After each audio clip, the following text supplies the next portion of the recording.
The person I'll be talking to is an IELTS instructor who's got overall 9 on the test, who's worked at multiple learning centers in Tashkent, has got a lot of experience, and you guys know him as Alex. We lived in like a village, basically, like a really remote village, and all the rules were made for that place. It's like really individual rules, you know, like you have a bedtime, you have a time you wake up, there's a lot of stuff that we do throughout the day. We used to clean the school. You can be doing the same thing everyone else is doing, and if you just do it 10 times better, you can be a lot more successful. Like, she doesn't have an Uzbek passport. That's also. But you do? But I do. Yeah, I did mention that. Yeah. Have you ever beaten a student in class or out of class, like with a ruler or something, like physical abuse? Yes or no for teaching? And then when did you work at Thompson School? Because I worked at Thompson School. I was there Yeah. in 2021, I guess. Really? And then if I'm ever like outside and somebody's like, "Oh, what is your work?" And I'll say, "Ustaz." I'm Ustaz. And then they're like, "Oh, IELTS Borma." And I'm like, "Ha, 9." I actually got asked this question by Mr. Urakov. Oh, Khurshid Rokov. Yeah, Everest founder, when he was on the podcast, he was thinking about expansion and coming to Bukhara. Oh. And he was telling me that if he ever did that, the hardest thing about it would be finding Tajik teachers. And I'm like, why would you need Tajik teachers? He's like, okay, to teach Bukharian students. I'm like, no. We have to talk about IDP. We have to talk about it. Sure. You ended your partnership with IDP. It's done. At first, I got a little mad. I admit, right? My emotions got the better of me. I'm not gonna lie. And I did ask them for a correction video. My original intention was not just to take down the video. I was so furious that made that video. I asked them to make a correction video, and then I realized it was a little too much to ask.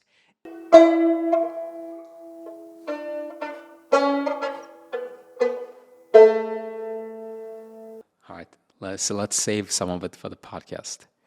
All right. So you tell us when to start. Hey folks, hey everyone. Welcome back to another episode of Astra Muse. I'm your host, Muhammad Ali here. Today, I'm finally going to be talking to a guest I've been looking forward to talking. I actually got in touch with him last year, asking him if he'd come on the podcast. He said he would, and he's finally here. And I can't wait to talk to him today and find out more about this guy. So the person I'll be talking to is an IELTS instructor who's got overall 9 on the test, who's worked at multiple learning centers in Tashkent, has got a lot of experience, and you guys know him as Alex, but his full name is Aleksandr Finkelshteyn. Yeah. Close. Almost there. Yeah. Finkelshteyn. All right, Yeah. nice to have you on the podcast, buddy. Thank you. Thank you. Nice to be here. It feels great. The wall is here. The studio is here. Great to be here, man. We're finally doing it. Sure. Would you like to tell our audience a little about yourself, those who don't know about you? For sure. So, my name is Alex. I am a native speaker. English is my first language. I have learned like a lot of Russian and Uzbek because I've been living here in Uzbekistan for like I think almost 6 years now. I always have to remember to add one because time never stops. Yeah, I've been teaching IELTS here for the last couple of years. I haven't really focused too much on IELTS since I got 9. To be honest, like the moment I got 9, something clicked in my head, and I stopped working or like doing anything for like a couple months. I just took a break. You're like, I'm done with this chapter. Yeah, Time to move on. exactly. The book is closed. The train has left the station. That's it. Yeah, but I've gotten back into it. I want to retake IELTS soon because my certificate is expiring in like October. And so I was thinking, I might as well take it again. Why not? So we're back here. I mean, you still got a lot of time until October. It's just like 6-7 months, I guess. Relatively, yeah. But I do want to take it like in the summer or before the summer. And I was also thinking, just for the heck of it, to take Sefer. Like multi-level. Have you ever taken it? No, and I don't wish to. Why not? It's the... Well, whenever I'm doing something, I ask myself, like, why? Not why not, like, why? So I'm not one of those people who does something because they think, why not? But Yeah. I'm like, why? What's the point of doing it? And if I see no point doing it, then... That's fair. Okay, that's fair. Well, the thing is, one of the biggest reasons why I decided to take it, other than the fact that it's like only, I think, 600,000, like compared to IELTS, it's really cheap.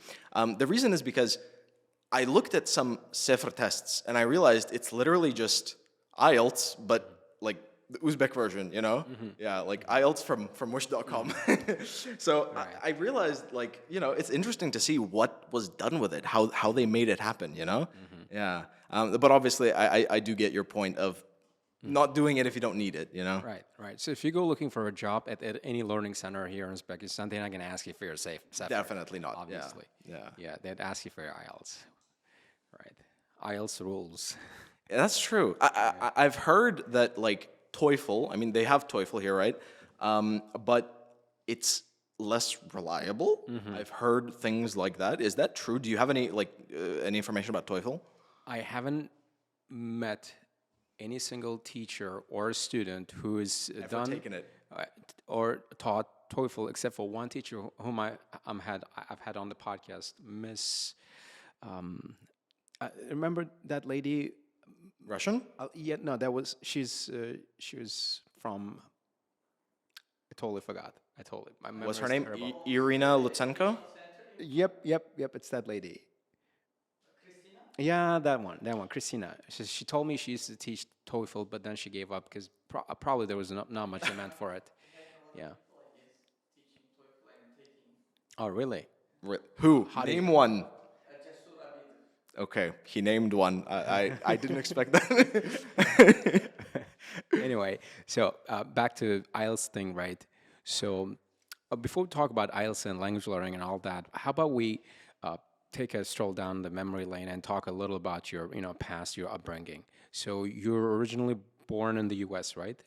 I was originally born here, but I kind of grew up abroad. I grew up like really all over. In the U.S., I did spend a lot of time in the U.S. I also lived in Albania for a while. I lived in Russia for a couple of years, and I did live here as well in the past for a short time. But yeah, it's kind of a mixed experience, I guess you could say. I moved around a lot, so I never really had any long-term relationships, friends and stuff like that. And I think over time I realized that the way to go is just to learn English, and not to learn English, to stick with English because it's everywhere, and like when I came here. When I came here, like 5 or 6 years ago, when I came here to start teaching, I realized that people are always surprised when they hear good English, like always, because I guess English here, especially 5 or 6 years ago, now I think it's much better, but like 5 or 6 years ago, it was a lot less common. So people, when they would hear English, they would just like turn their heads and be like, "Oh my God, is that an American?"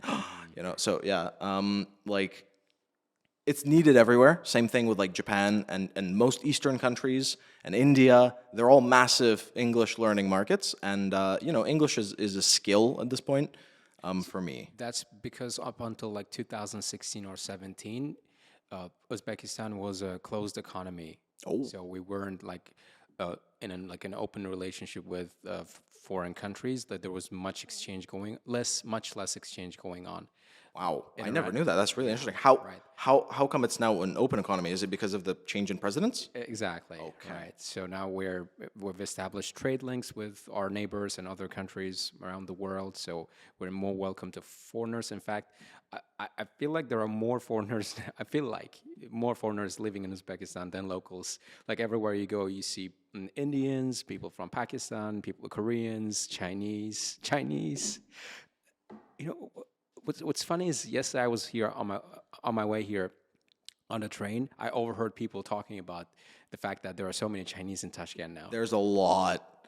But I'm confused why specifically Chinese people. Like actually, I heard the same thing today. We were like doing tourism. We were like walking around the city, and some guy was like talking about it. That there's specifically a lot of Chinese people in Tashkent in the past like 2 or 3 weeks. Why? It's probably because.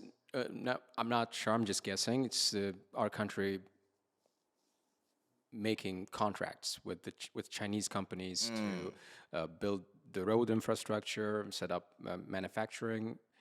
our manufacturing industry and whatnot. That would make sense. So, yeah. That would make sense. Yeah. So China is one of the biggest foreign investors in this country. That's true. Yeah. In fact, In all countries, they're buying up the world. The world is being bought up. You know, it's a good strategy because something someone else said, they're not going to make any more land. You know, they're making more buildings, they're making more products. They're never going to make any more land. So if you buy land, it's a good investment always. Yeah. Right. Anyway, going back to your upbringing, so you were brought up in different countries, right? And in which one of those countries you spend the best part of your childhood and your teenagehood? In the U.S., yeah. Most of my, actually, all of my high school was in the U.S. Like most of the years that I was traveling, I spent like during I think middle school and a little bit of elementary. I would say that in the U.S. But also a lot of my like several of my high school years I actually spent like online. So I actually graduated like an online high school while distance learning. Yeah, let me guess, because of COVID. No, actually, I didn't graduate that recently. I graduated in like I think it was 2018 or something. Yeah.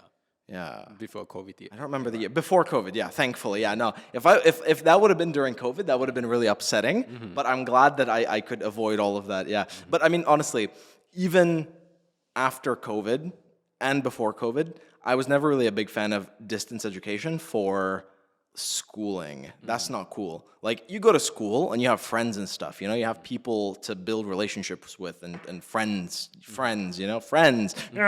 But like, learning languages online is cool. Going to school online is not cool. Yeah. Not cool. Especially with people like you who are very sociable. Yeah, exactly. Have you ever done any kind of like online distance learning, like maybe for uni or something like that? Yeah, actually, in my third year university, we had to switch to online learning Because of COVID. obviously, yeah. But thankfully, we didn't graduate online, so there's that. Yeah. So you said you grew up in the U.S. for the most part, and how did you like that experience? Well, what is it like growing up in the U.S.? What was it like in your case? It can be a bit of a mixed bag. There's ups and downs as with living in any place. I guess a lot of people do ask me about that.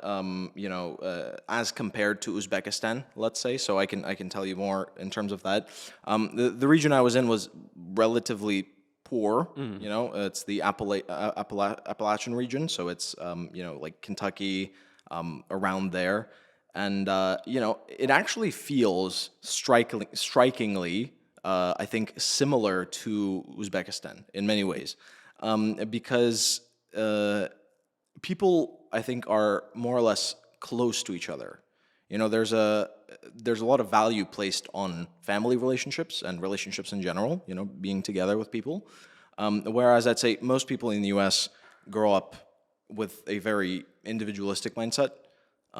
So I'd say that it was nice. I did have a bunch of people I was friends with at that time before moving,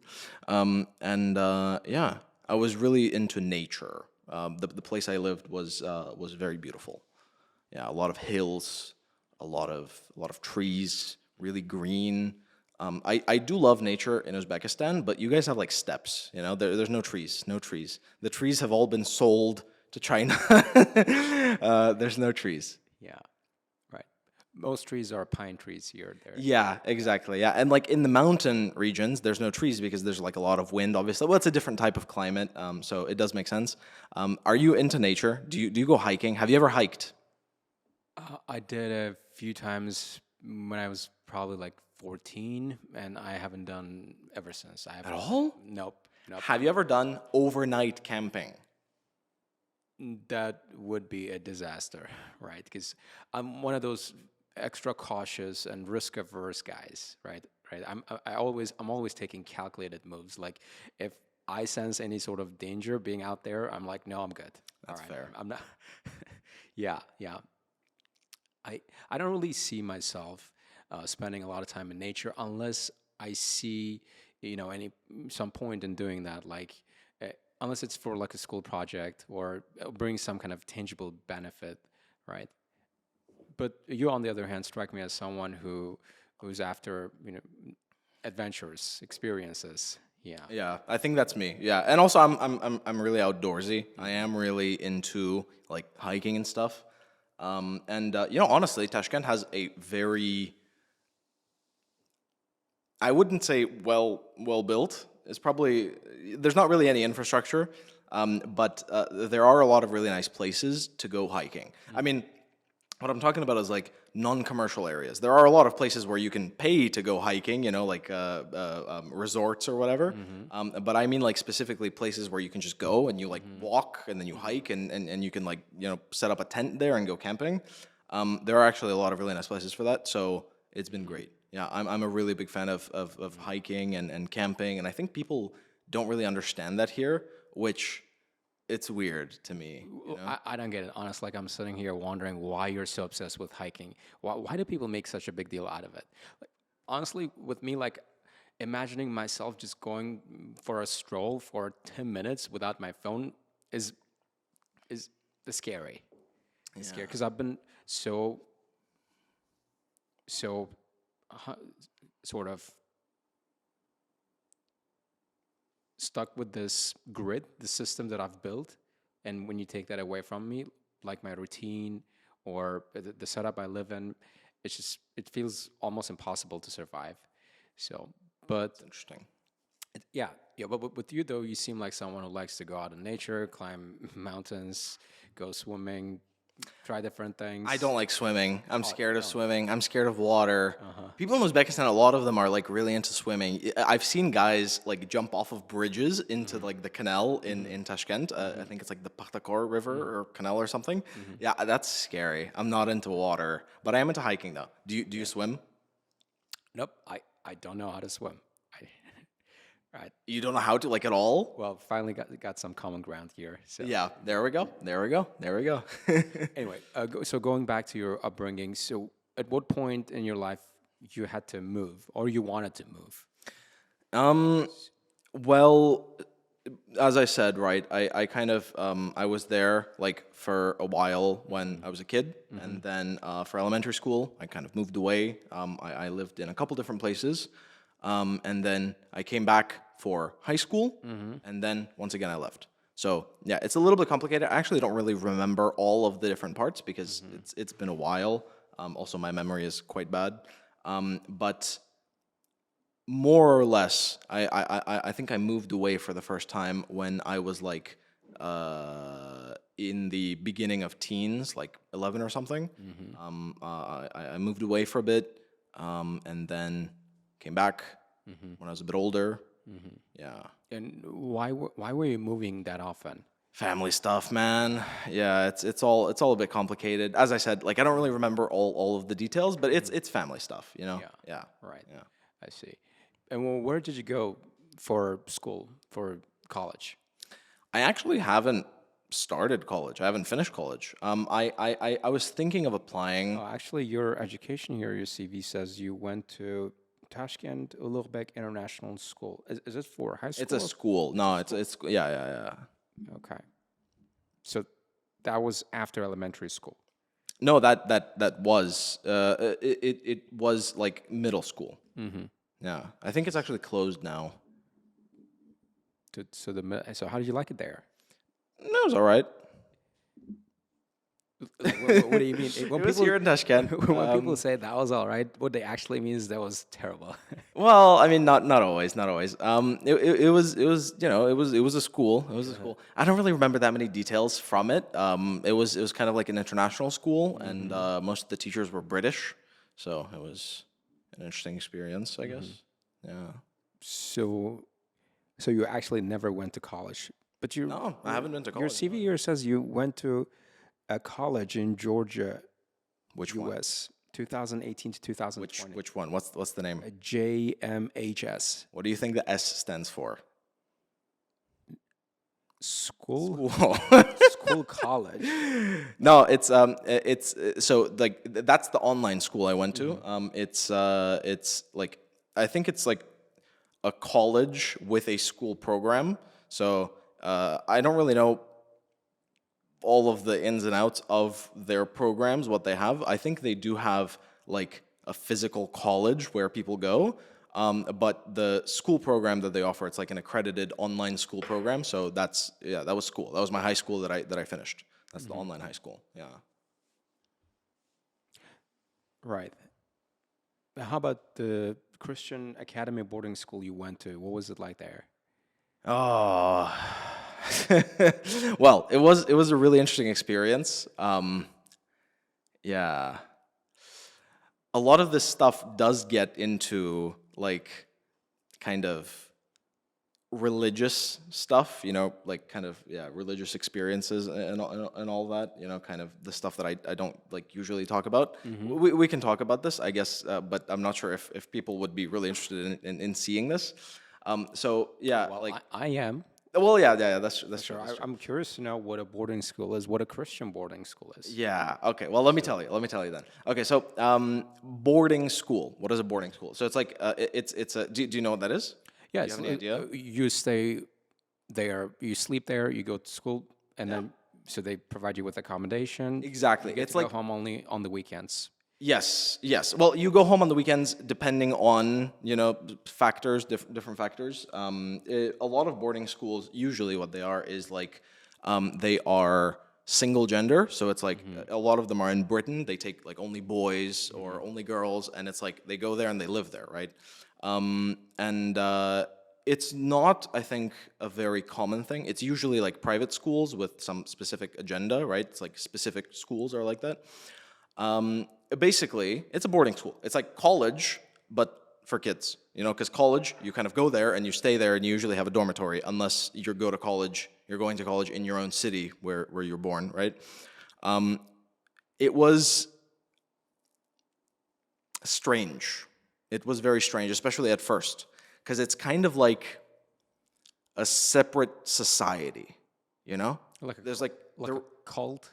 No, not like a cult. No, that's not what I mean. Okay. It's like, okay, so imagine you're far away from society because we lived in like a village, basically, like a really remote village. And all the rules were made for that place. It's like really individual rules, like you have a bedtime, you have a time you wake up. There's a lot of stuff that we do throughout the day. We used to clean the school. We were divided into like work training groups. So we would be with like, we had like a senior, junior, etc., like all the different ages together.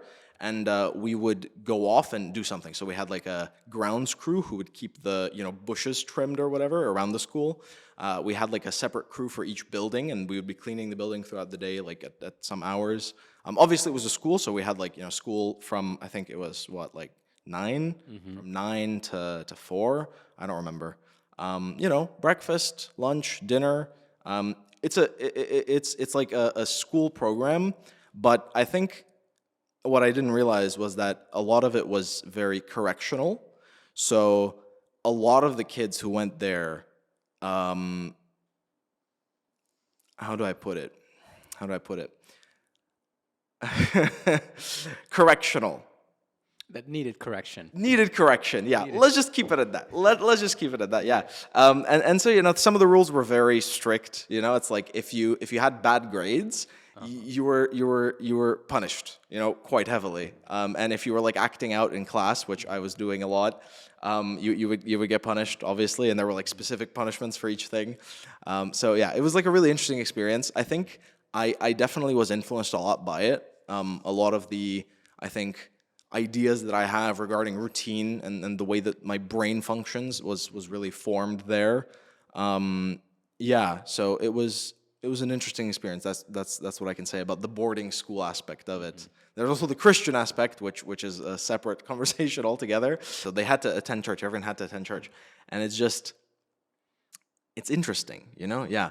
But I think other than that part, I wasn't really like changed much. I think I just kind of grew up there, and I think it's a good place to grow up because, as I said, in many ways there was like a very rigid structure, and you had to, do things in a very, how do I put it, honest way, work ethic was very valued. Like when you're doing something, you have to put yourself into it. You can't just half-ass things. You have to do it. If you're cleaning, you clean. If you're studying, you study. And I think that's good because otherwise, I don't think I would have been as consistent. I would be less consistent. Not that I'm really consistent right now, but I would be less consistent probably if I didn't go there.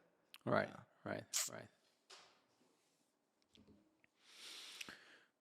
Yeah. Have you ever had any like? Yeah, my reaction as well. Yeah. Have you ever had any like similar experiences? Like when you were in the U.S., did you ever? Because a lot of people in the U.S. are Christian, right? So how did you? No, we got along just fine. We got along. Well, yeah. I mean, obviously. I mean, I did too. I don't want to like misrepresent. I didn't have any think problems. when you're a kid, like you don't place as much importance on your cultural and religious beliefs as adults. Like as when you're older, that's when things get kind of serious. Like you start bickering over little things like your God, my God, or my tradition, my custom. I mean, we're all humans, right? True. Why can't we just get along and True. have fun, learn, exist together, right? I don't see. It's okay to have different beliefs. It's okay to have different perspectives. I mean, it's like you're. It's very much like having different texture of skin. It's like having different heights, right? Yeah. The world would be pretty boring, dull if everything was uniform. If we all thought the same way, right? So it's precisely because of our individual differences that we have built this very nuanced world we see around. So I'm very thankful for that. Although sometimes we have like a difference of opinions. Yeah. But who doesn't? And how's that bad, right? It's only bad like when we get mean and vindictive over things that don't really matter in life, and forsake them in favor of more important things like meaning, purpose, compassion, and kindness, and work. That's something I think we both have in common. Like I love work. It's very embedded in my nature, right? It's one of the things that actually makes people working here upset about me because I'm always working. So come and start work sometime 10 o'clock in the morning, and by the time I get off work, it's midnight, and I do it nonstop all week round, right? And that's what I honestly find meaning in. And the part where you have to work like you mean it is so important. That's such an essential aspect of it. Like because for a lot of people, work is something it's like a chore. They detach themselves from work. It's like it's like the price they have to pay for money to get money. Yeah, and then I don't really see how short-term happiness we gain from say going on our dream vacation or getting to drive our favorite car beats the genuine happiness that comes from doing the hard work, right? But I understand not everyone sees it the same way. I totally get it. Only if you're brought up like in an environment where there's a heavy focus on like getting things done, that you realize that you understand how important it is to have a job or to have something you're after all the time. I would say, yeah, I think that point is very universal because I mean the thing is, in many cases, I think for many people, work is about just clocking in and then counting the hours and then leaving. Because if you do look at it, like a lot of work is like that. There's a lot of jobs because I think what you do is something that inspires you. You know, teaching is that what is teaching what you would say you do most of the time? Well, I got my fingers on a bunch of different things. I teach, run schools, and do podcasting. And you do podcasts. It's interesting. A lot of the work that you're doing is interesting. And I mean, although sometimes maybe doing like 5 lessons in a row can be exhausting, you know, at each moment you're kind of interacting with people in a very unique way, right? Teaching is not something that people do everywhere, right? It's a very specific kind of thing. But I would say there are a lot of jobs that I know people are working in where you can't really put yourself into it completely, or else you might go mad, especially like customer service jobs. A lot of those, I think, it's impossible to look at it as something where you could progress. But one thing that I always think about is this: when you're doing those kinds of jobs, you always have a chance to like work on yourself at the same time. And this is advice that I give to everybody who is interested in learning English. Whatever your job is, if you're not always actively engaged mentally in it, right? Let's say you're like a taxi driver. Obviously, they should be paying attention to the road, but there are many cases where you're like, in at a crossroads or whatever, you're waiting for the light to turn green. There's a lot of times when you could be like listening to English to develop your English skills, because I think that's one of the easiest ways for people in Uzbekistan right now to get like an interesting job that you could actually put yourself into.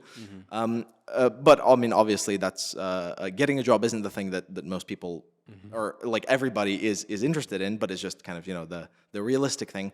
I think that like what you're saying is really true. Like when you're living, you should have something to live for. You can't just have what was it? There was a really good phrase. You can't have time that you are like crossing out of your schedule as time where you don't exist, where it's like it's lost time, it's soul time. You can't sell that, because then you lose yourself. Yeah. So that's beautiful. That's I love that part. If you're worried about like doing the mundane work, there's something that I learned early on that really helped me wrap my head around the idea of doing mundane work, but also have fun, a lot of fun. And that was understanding that you can be doing the same thing everyone else is doing, and if you just do it 10 times better, you can be a lot more successful. Like washing the dishes, right? It's boring.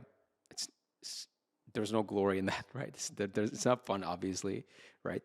But can you be the best dishwasher in the world? You can be the best dishwasher in the world. So when people see what you're doing, it seems so much fun. Right? You sometimes see those videos where people are cleaning shoes, right? No. Those ASMR videos, right? And when you look at what they're doing, and cleaning shoes is not something people would want to have as a job, but when you see the way they do it, the attention to detail, and the amount of focus and the passion they're putting into their work, it's irresistible. Like I find that irresistible, honestly. That's So fair. if you're a taxi driver or someone who does mundane work all day long, just tell yourself, I know a lot of people are doing this job. I know this job sucks, but I want to do it 10 times better than everyone else.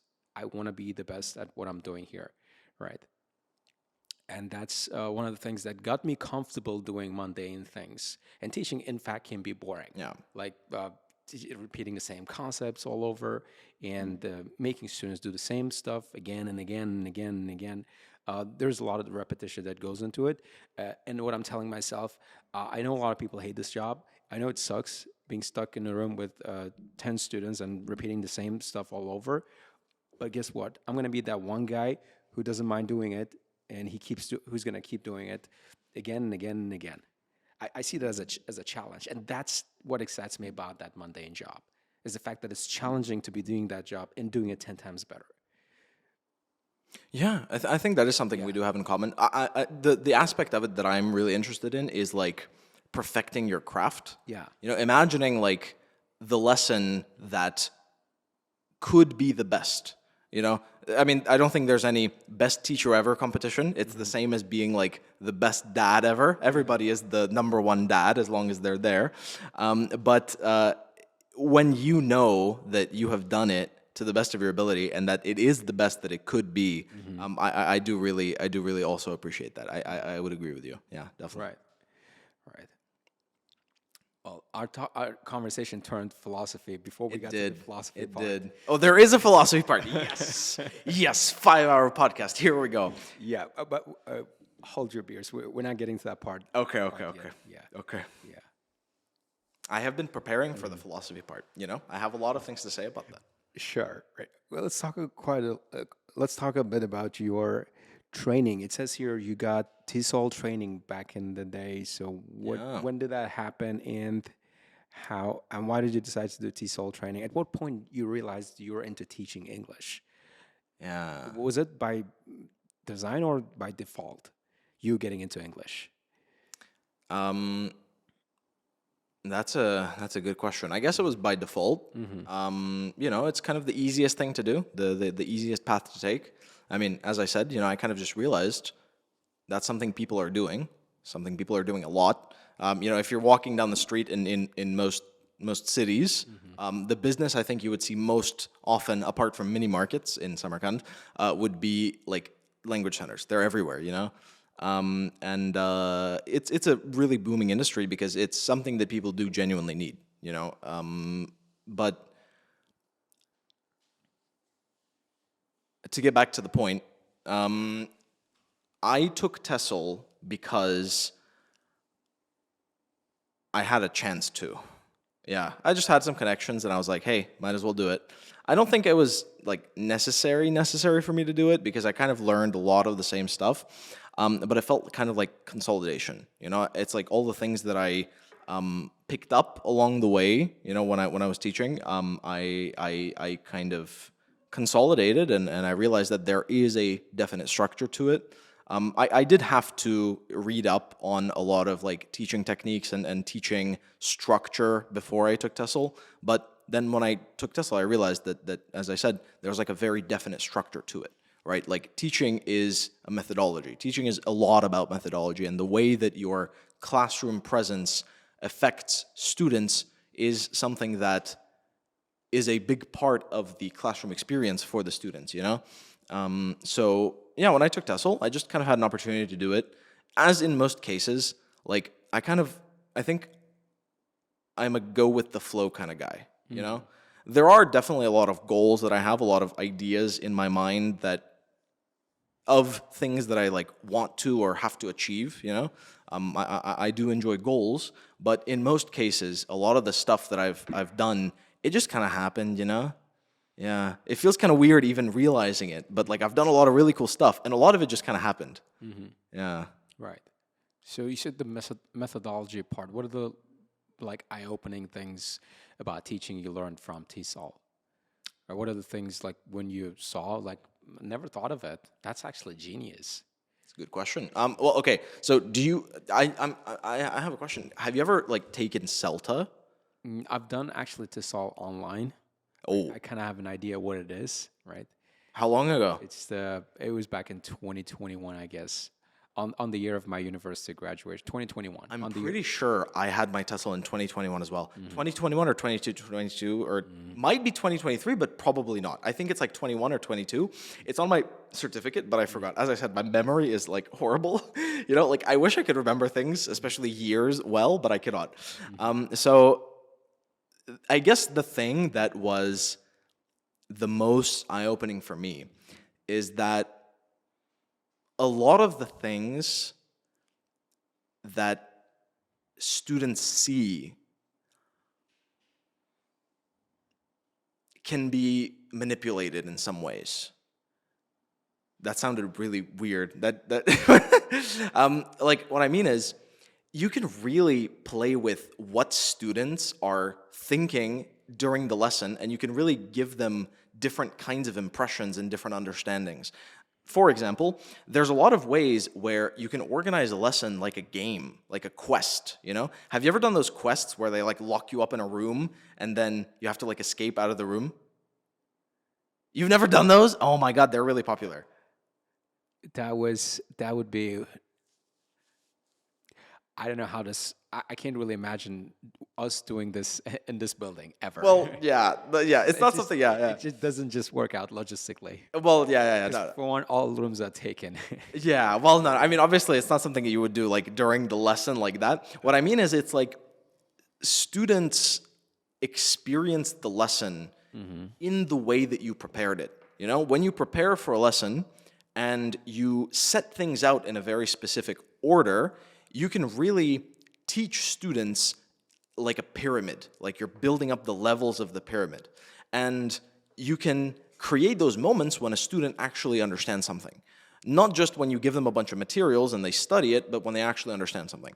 Also for me, I think that teaching is quite different from what you have, because I teach in English. I teach only in English, right? I don't really speak Uzbek or Russian well enough, I guess, to teach yet. Well, same here, actually.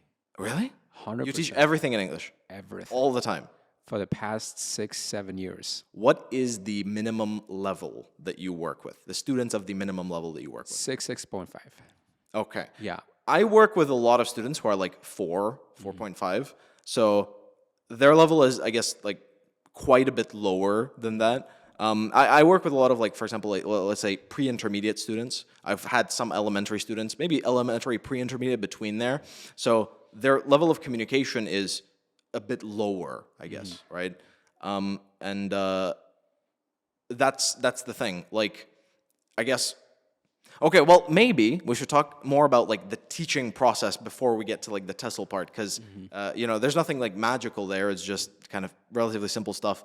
How often do you teach not IELTS? How often do you just teach like English, or let's say some like We almost never do that. just IELTS? Yeah. It's like, you see, we're very practical and goal oriented here. If someone comes here wanting to learn business English or English just for fun, we just show them the door. say wrong planet. Sorry. Makes sense. Yeah. It's just the problem with that is a lot of people who sign up for programs wanting to just learn English as an end in itself, or for, say, job purposes, odds are they're gonna drop out. 2-3 weeks into the program, they just say, okay, this stuff is not for me. I think it's primarily because of the fact that we don't have the right setup and approach to gear towards those students, right? Our approach here is heavily centered around idea of helping students get IELTS.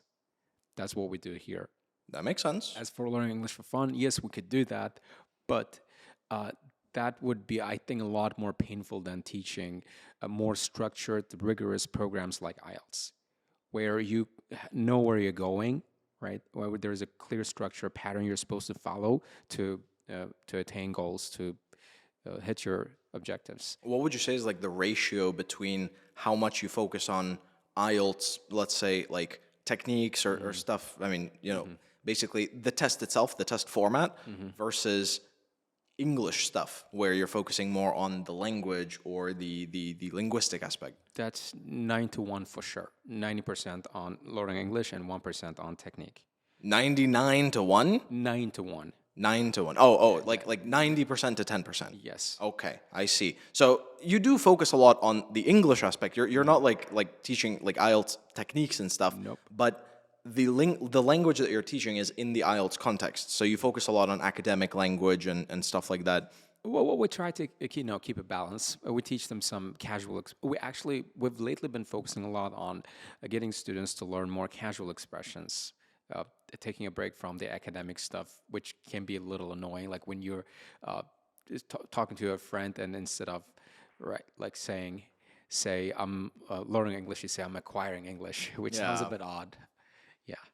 How would you say then in that case? Why is your program then not geared for general English students? Well, I mean, people who are just learning the language, let's say for fun, theoretically. Like I said, unless you have like a clear purpose in mind, you're not gonna have the willpower and the discipline to keep going.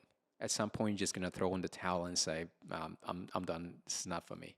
Especially if you're on the old side. Like when we have like 25 or 30-year-olds come in and say, I want to brush up on my English, and why? Like, just because everyone is doing it, so why not? I'm like, no. You might just want to get on YouTube and watch a few videos, but you're not gonna need a classroom environment at work. But I really see it coming. Like, I see at some point you're going to lose motivation to do it, or you're going to have some other commitments and responsibilities come up, and you won't see much point in doing it unless there is a clear extrinsic reward on the other end. And that is usually IELTS. Yeah. Or that is usually a pay rise. We have some teachers come in, school teachers wanting to... Because they get more money. Yeah, exactly, right? So yeah, we're quite practical about it. Yeah, I think that's a very fair point. Yeah, I guess that does really speak to the practicality of it. But I would say one thing. I think that in many cases, although I do think that is what you do. I haven't like taken any courses here, so I can't tell what like the program itself is like, you know. But I think that in many cases there are good things to be gained from kind of taking a step back from the academic side. Like what I really like doing with my students, for example, is we do like debates. We do a bunch of kind of activity-based lessons where we take one full lesson where we don't really do any IELTS stuff at all. I did this thing recently, which I did for the first time in my classroom, right? I've done it before, like as a student, but I did it for the first time as a teacher, and it was a fantastic experience. What we did was an MUN. You've heard of that, right? It's the United Nations model. Model United Nations. Model Nations. So you give each student like, let's say we have like one conflict that we're discussing. Each student gets like a country, right? And they have to represent that country. They have to like represent the country's values. Their job is not to present their own opinion as the country's opinion. Their job is to represent a country. And so there's like a very specific set of words, a specific set of language that you use in that situation. And the occasion itself causes students to like elicit language that you would never expect them to. You would never expect them to speak in that way, to be able to do that at whatever level they are. And, like that's one of the things that I think I really love seeing students do, because I think that really helps with language, like the language itself. Yeah, Right. that's what I think. What do we do here? What do you do here? Tell me right now. Gun. I'm pointing a gun. I always point a gun at the people I'm on podcast with. You're in danger. Tell me, what do you do here right now? Yes, I will. You don't have to pull the trigger. Yeah. What do we kind of do the same thing here, where we have, so basically the way it works with us is this: we've broken things down into like stages, and we have like 3 stages in terms of speaking, where since you described your speaking classroom experience, for contrast, I want to talk about what we do here with speaking classes, where until you get to like 6.5 level, you're going to be doing a lot of memorizing. We just teach them how to use ChatGPT to refine their own language, or to produce some language and learn it word for word. So as opposed to having them pick up some useful expressions and phrases from textbooks, we have them learn whole lines and whole paragraphs. So they are not learning language in isolation, but they are learning it together. And that's really the key. Because when you teach kids grammar and then you teach them some phrases and expressions, that is not going to do their English any favor. Why? Because they're not going to know how to blend them anyway. But when you give them a paragraph or a whole sentence, whole line, and have them memorize, and you have them do it over and over again, however boring this process is, over time, their just mind starts to internalize and figure out why things are the way they are in English. So it's like being, you taking an Uzbek and throwing him into an into an English community, right? He speaks zero English, but in about 6 months' time, he's going to be speaking a lot better English than someone who's been taking school education, public school education in Uzbekistan, learning English for 3-4 years. Why? Simply because he's in that context. It's like he's not just picking up phrases and expressions, picking up whole chunks, lines, paragraphs. So that's our idea. And once they get to like 6.5 level, we introduce a little bit of freestyle, where they get to come and answer questions with the phrases, expressions they've learned up until that point, right? So that's where we kind of balance memorization with free thinking and their own thought patterns and stuff, right? And then once they get to a higher level, much higher level, then we can have like freestyle classes all week long. Although I think it's a bad idea, because I still want my students to be memorizing some content whether a video or paragraph, even when they're a high-level student, like a script. Because once they stop memorizing things, they are stuck with the language they've learned. If they want to keep going, you have to be looking up things and memorizing. Why do it word for word? It really helps with the grammar part. Yeah. Yeah, it's a real pain having to correct students' grammar every time there are preposition mistakes, tense, or sometimes the to Articles. be. Exactly. I have a question for you. Have you ever beaten a student in class or out of class, like with a ruler or something, like physical abuse? Yes or no for teaching? Be honest. Do I look like someone who beats students? No, but I am have heard stories about like teachers in Bukhara. Like a lot of them are like Exactly. really You've tough. heard about teachers in Bukhara, but you haven't heard about teachers at Astra. That's a marketing pitch right there. Oh, that's a good one. I do like that. Okay, well, I mean that's fair. Yeah, I do want to mention that. I mean, obviously, I was making a joke, but you know, I've been always thinking about that because to me, that's always been the enemy. Your impression of schools in the regions. That's the impression of most people. Schools But in the like region. beating students? Yeah, and that is actually true. That is actually true by and large. Oh, wow. But that's something I abhor. Yeah. I'm strongly against at the school. In fact, if I ever see any teacher at the school do something, as To harm a student. yeah, in any form, Not allowed. in any form, they make them stand up, they make them face the wall, or they make them lift Yeah, the chair, no, or that's whatever. that's like something you do in school to like discipline the kids, and like no, obviously no, but like in a language center where they're paying for the education, nah. Okay, the reason why I asked, obviously, as I said, I'm kind of making a joke for about that.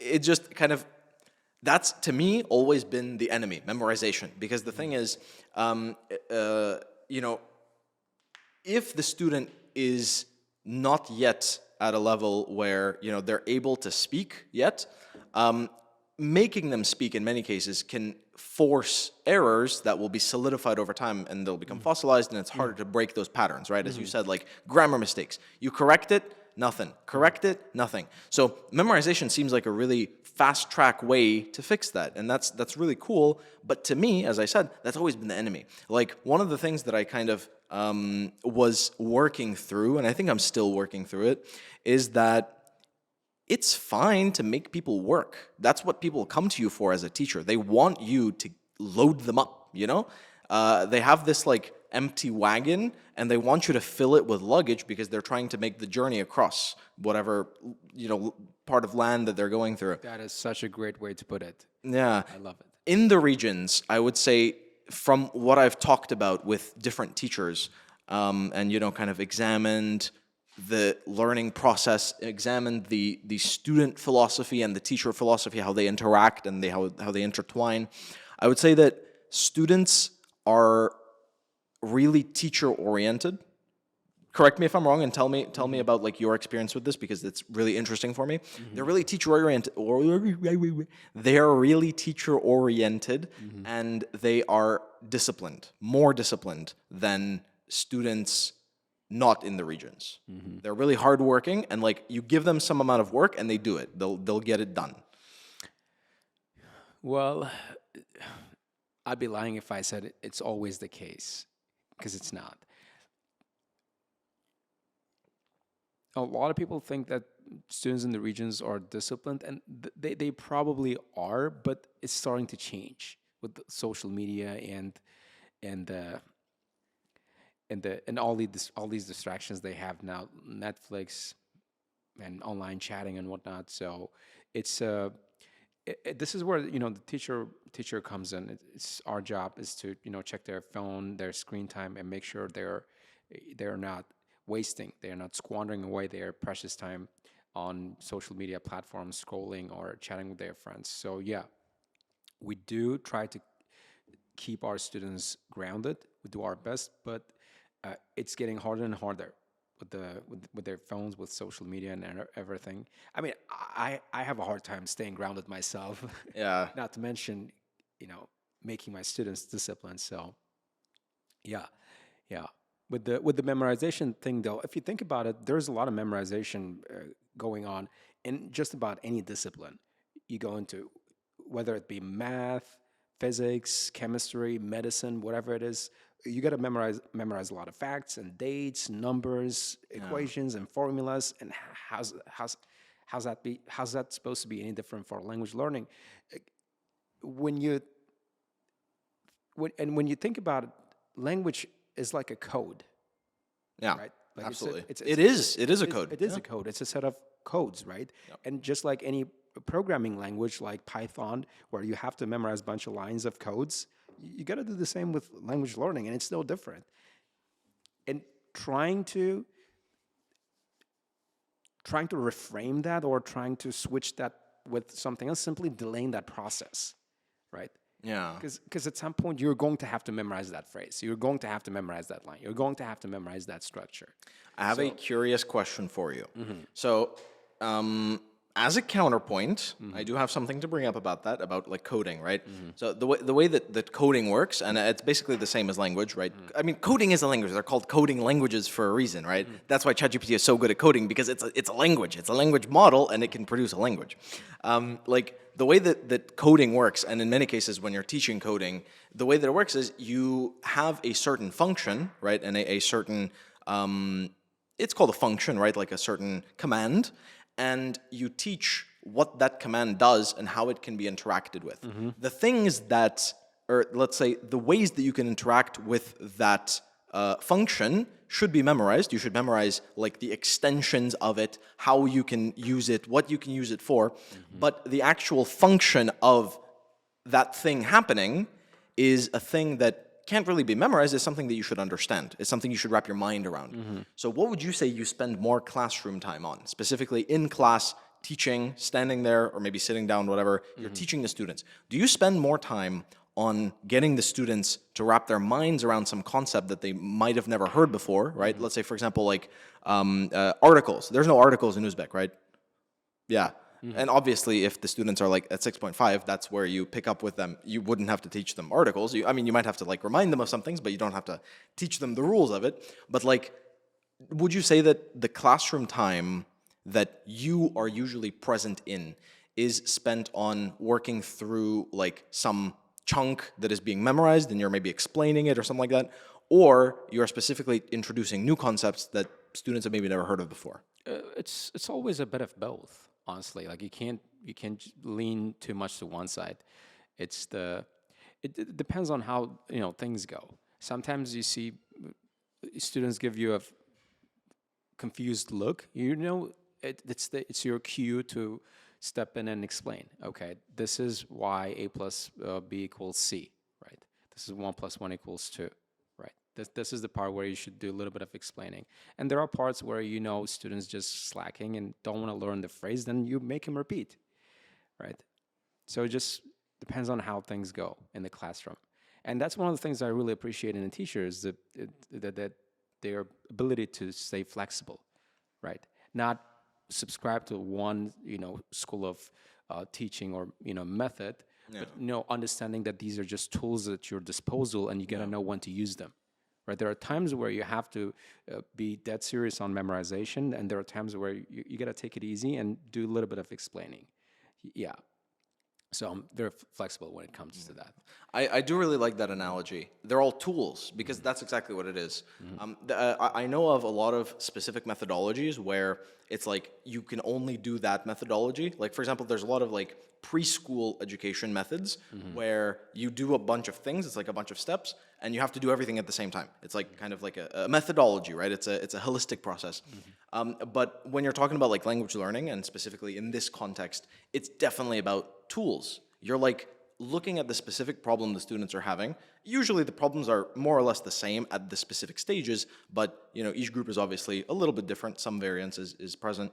But you take the classroom needs and then you apply the correct tools to helping the students. And I do really also appreciate that kind of way to look at it. Is that something you picked up from your TOEFL TESOL training, or is it something you figured out along the way? A little bit of both. A little bit of both. Yeah, exactly. Yeah, it's something that I have been kind of working on, talking to different teachers about, like what is the job of the teacher? What does a teacher actually do? Because it's actually interesting. It's one of the most like varied professions. You know, sometimes you're kind of like a guide. Sometimes you're just a provider of materials. You know, the way that you interact with students as a teacher is one of the most unique kinds of interactions that you would have with any person. It's kind of like, you know, the game Hangman, right? Hangman is one of the most unique kinds of games because it's a game at its core, but there's no game theory present. It's like one person is just setting a word, and that's it. The game is finished for that person. It's not a game anymore, you know, yeah. While the other people are, like, guessing. So it's the same thing in a classroom. The teacher's job is going to be different from lesson to lesson every single time. Sometimes your job is to do the whole thing with the students. Sometimes your job is to let the students do the thing themselves. Sometimes you get students to make presentations about different stuff, and they are the teacher in that case. You take a seat and you watch them. And I think it's something that, you know, it's like one of those things that you can't just do once. I think if someone is a teacher, it's something that's going to be with them for the rest of their lives. Your voice is a very specific kind of voice. In the US, there's like a phrase, teacher voice. You mentioned like at the beginning of the podcast, or maybe it was before the podcast, like, oh my God, Alex, you're the loudest guest I've ever had. And like, you know, teacher voice is something that I think I have quite a lot. And I do notice like when you started the podcast, you're like saying things in a very eloquent, but also very clear way, right? You can't speak in a roundabout way because students are listening to you. You gotta lead them, right? So all of these things make this like teacher persona, you know? Yeah, teacher persona. That's another thing that I really loved. Like, yeah, man, you're making me remember my TESOL days. Yeah, there was another thing that I was like really into, another concept that I really enjoyed learning, like a teacher mask. When you're teaching, you're not always going to be you. Sometimes you're going to have a lesson where you have a lot of stuff going on, maybe something at home, maybe something is bothering you, maybe you're like in pain. But in many cases, presenting that to the students isn't going to be conducive to a positive classroom environment. You know, in many cases, it's kind of like a mask that you put on. Your teacher face isn't always you, you know, and it's kind of a very interesting thing to grapple with because you don't want to be inauthentic, but you also don't want to be 100% you, you know? Yeah, man, deep philosophical. You know, before I was a teacher, I was actually a philosopher. That's a true fact. I was not. I wholeheartedly agree with what you're saying here. That is even more true as you get older, where you have your own family and you have kids, where you just trying to juggle all these different balls and at the same time not lose your edge at work. It can be pretty tough. So a lot of respect to people out there who've been teaching for 10, 15, 20 years. Because I don't know if I'm still going to be teaching when I'm in my 30s. Yeah. So we did quite a lot of talking about TESOL. Now I think it's time we move on to our next chapter where we'll be talking about IELTS. Let's do it. And that's what a lot of our viewers are here for. They want to find out more about your IELTS experience because they know you as an IELTS instructor more than they know you as a TESOL guy, right? I actually used to teach TESOL, by the way. I had like TESOL students who I was teaching. So yeah, maybe you don't know me as a TESOL guy yet, but who knows? Maybe I'm going to open Alex Native TESOL. That's my next channel. No, definitely not. Right. So how long have you been involved in IELTS? Like, when did you start becoming an IELTS instructor? So the first time I took IELTS was in 2018? I think it was 2018. I'm pretty sure. I'm like 99% sure. I don't remember. Again, bad with numbers. Sorry, bad with dates. I think it was 2018. Could be 2019. It was like a long time ago. It was before COVID, definitely. And I took it just for fun. I actually didn't start teaching IELTS immediately after that. I started teaching IELTS after a while. At first, hang on, man. Like, why did you need IELTS in the first place? I took it for fun, man. I was just like, damn, let's do it. Yeah. It's really difficult to explain. I don't know. Things just happen. You know, my mind is an enigma. I saw that people were doing it, and I decided to try, you know. It was interesting for me because I thought, oh, man, I'm going to get 9 right away. Obviously. Did not happen, which was confusing to me at first, but now I realize like totally fair. I did not and deserve 9 that's back then. 2018 we're talking about, and it wasn't until 2023 Yeah. that you got your first 9. Yes, 2023 was the year that like the first 9 was given out, right? Like the first 9s were in 2023. So yeah, it was like I took the test 2018, 5 years later before before anyone got a 9, or 6 years, 5 years. Oh, okay. Yeah. So So what did you get in your first attempt? 8.5. I got 7 in writing, which, as I said, I totally deserved, bro. Oh my God. I don't even know how I got a 7 because I read up on the things that I was writing, and like I was totally not filling out the task requirements, you know, the things you're supposed to do. I was not doing them like at all. I mean, okay, I was doing them. I will be fair. It's just it wasn't like IELTS essays, especially for writing, specifically writing. I would say still my task 2 is a little bit too prose-like. You know, if you've ever had students who are good at English already, before they've ever had any experience with IELTS, if you've ever had those, you've probably seen those essays where they're writing as if they're speaking. Have you ever seen those? Oh yeah, yeah. That's what it's like, except obviously my English level is quite high, so I probably got like an 8 for my task 2, something like 8.7, 8.7, maybe 8.8, 8.8. And then for task 1, I have no doubt they gave me like a 4 for task response, and I don't know the rest of the stuff, but definitely 4 for task response, and they were right. I remember like that time, the first time I took the test, when I did the task 1, I had no idea about task 1 at all. I saw the numbers. I was like, wow, this graph is really interesting. I don't care about this part. I'm going to talk about this. This is the cool part. And I literally just ignored half of the graph. Yeah, you know? You don't really do that. You don't really do that in task 1, I think. No. Lesson learned, right? Lesson learned, yeah. I mean, yeah. And then like the time after that, I got 7 again. That was like I think in 2000. You know what I'm really jealous of? Those people that like make an Excel spreadsheet. I saw like Luke Beckham and Jonov, and I mean many people. They have like an Excel spreadsheet of all of their IELTS results. I should have done that because that's cool. That's a smart thing to do. That's a big brain move. I didn't do that. I don't remember when it was that I took my second test, but I got 7 again for writing. You know, the biggest thing I think that was messing me up that whole time was task 1. It's always task 1. Because I've never been a numbers guy. I've never been a tables guy. I'm a very visual person, but in other ways, not in terms of mathematical information. So like when I started getting good with writing, the breakthrough for me when I got the 9 was understanding how numbers work, understanding how like you take the table and you work with the numbers. You understand what the numbers mean first before you start writing, you know? Yeah.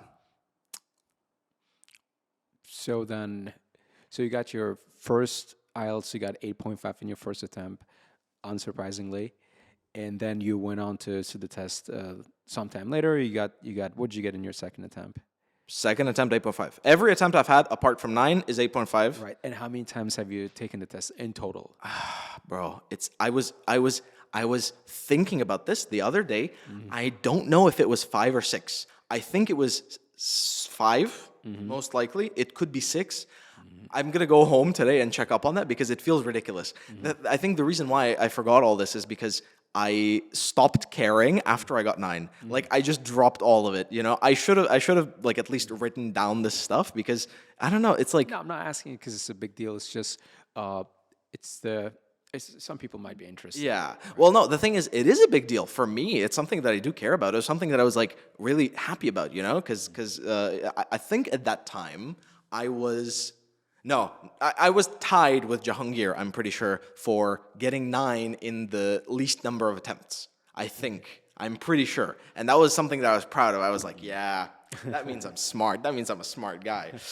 You know, yeah, obviously, it doesn't matter, but it's a cool thing to have. So, like, as I said, right, I never really cared about it up until this whole IELTS thing started, and then I started teaching online, and then, you know, it's just something that's, in terms of, like, let's say, work experience, is something that's really cool to have and really cool to see and track. And what was your reaction like when you finally got your first 9?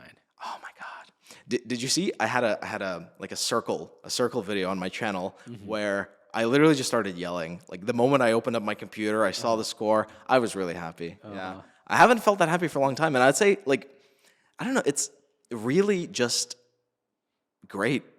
It's an achievement, an actual achievement. One of the only achievements, like, where there's a lot of achievements you have where you just do something that you really like, and that's it. Nobody is around you for it, right? A lot of things, especially like, let's say with hiking, you climb a really tall mountain, you tell other people about it. Unless they've climbed that specific mountain, they don't care, obviously.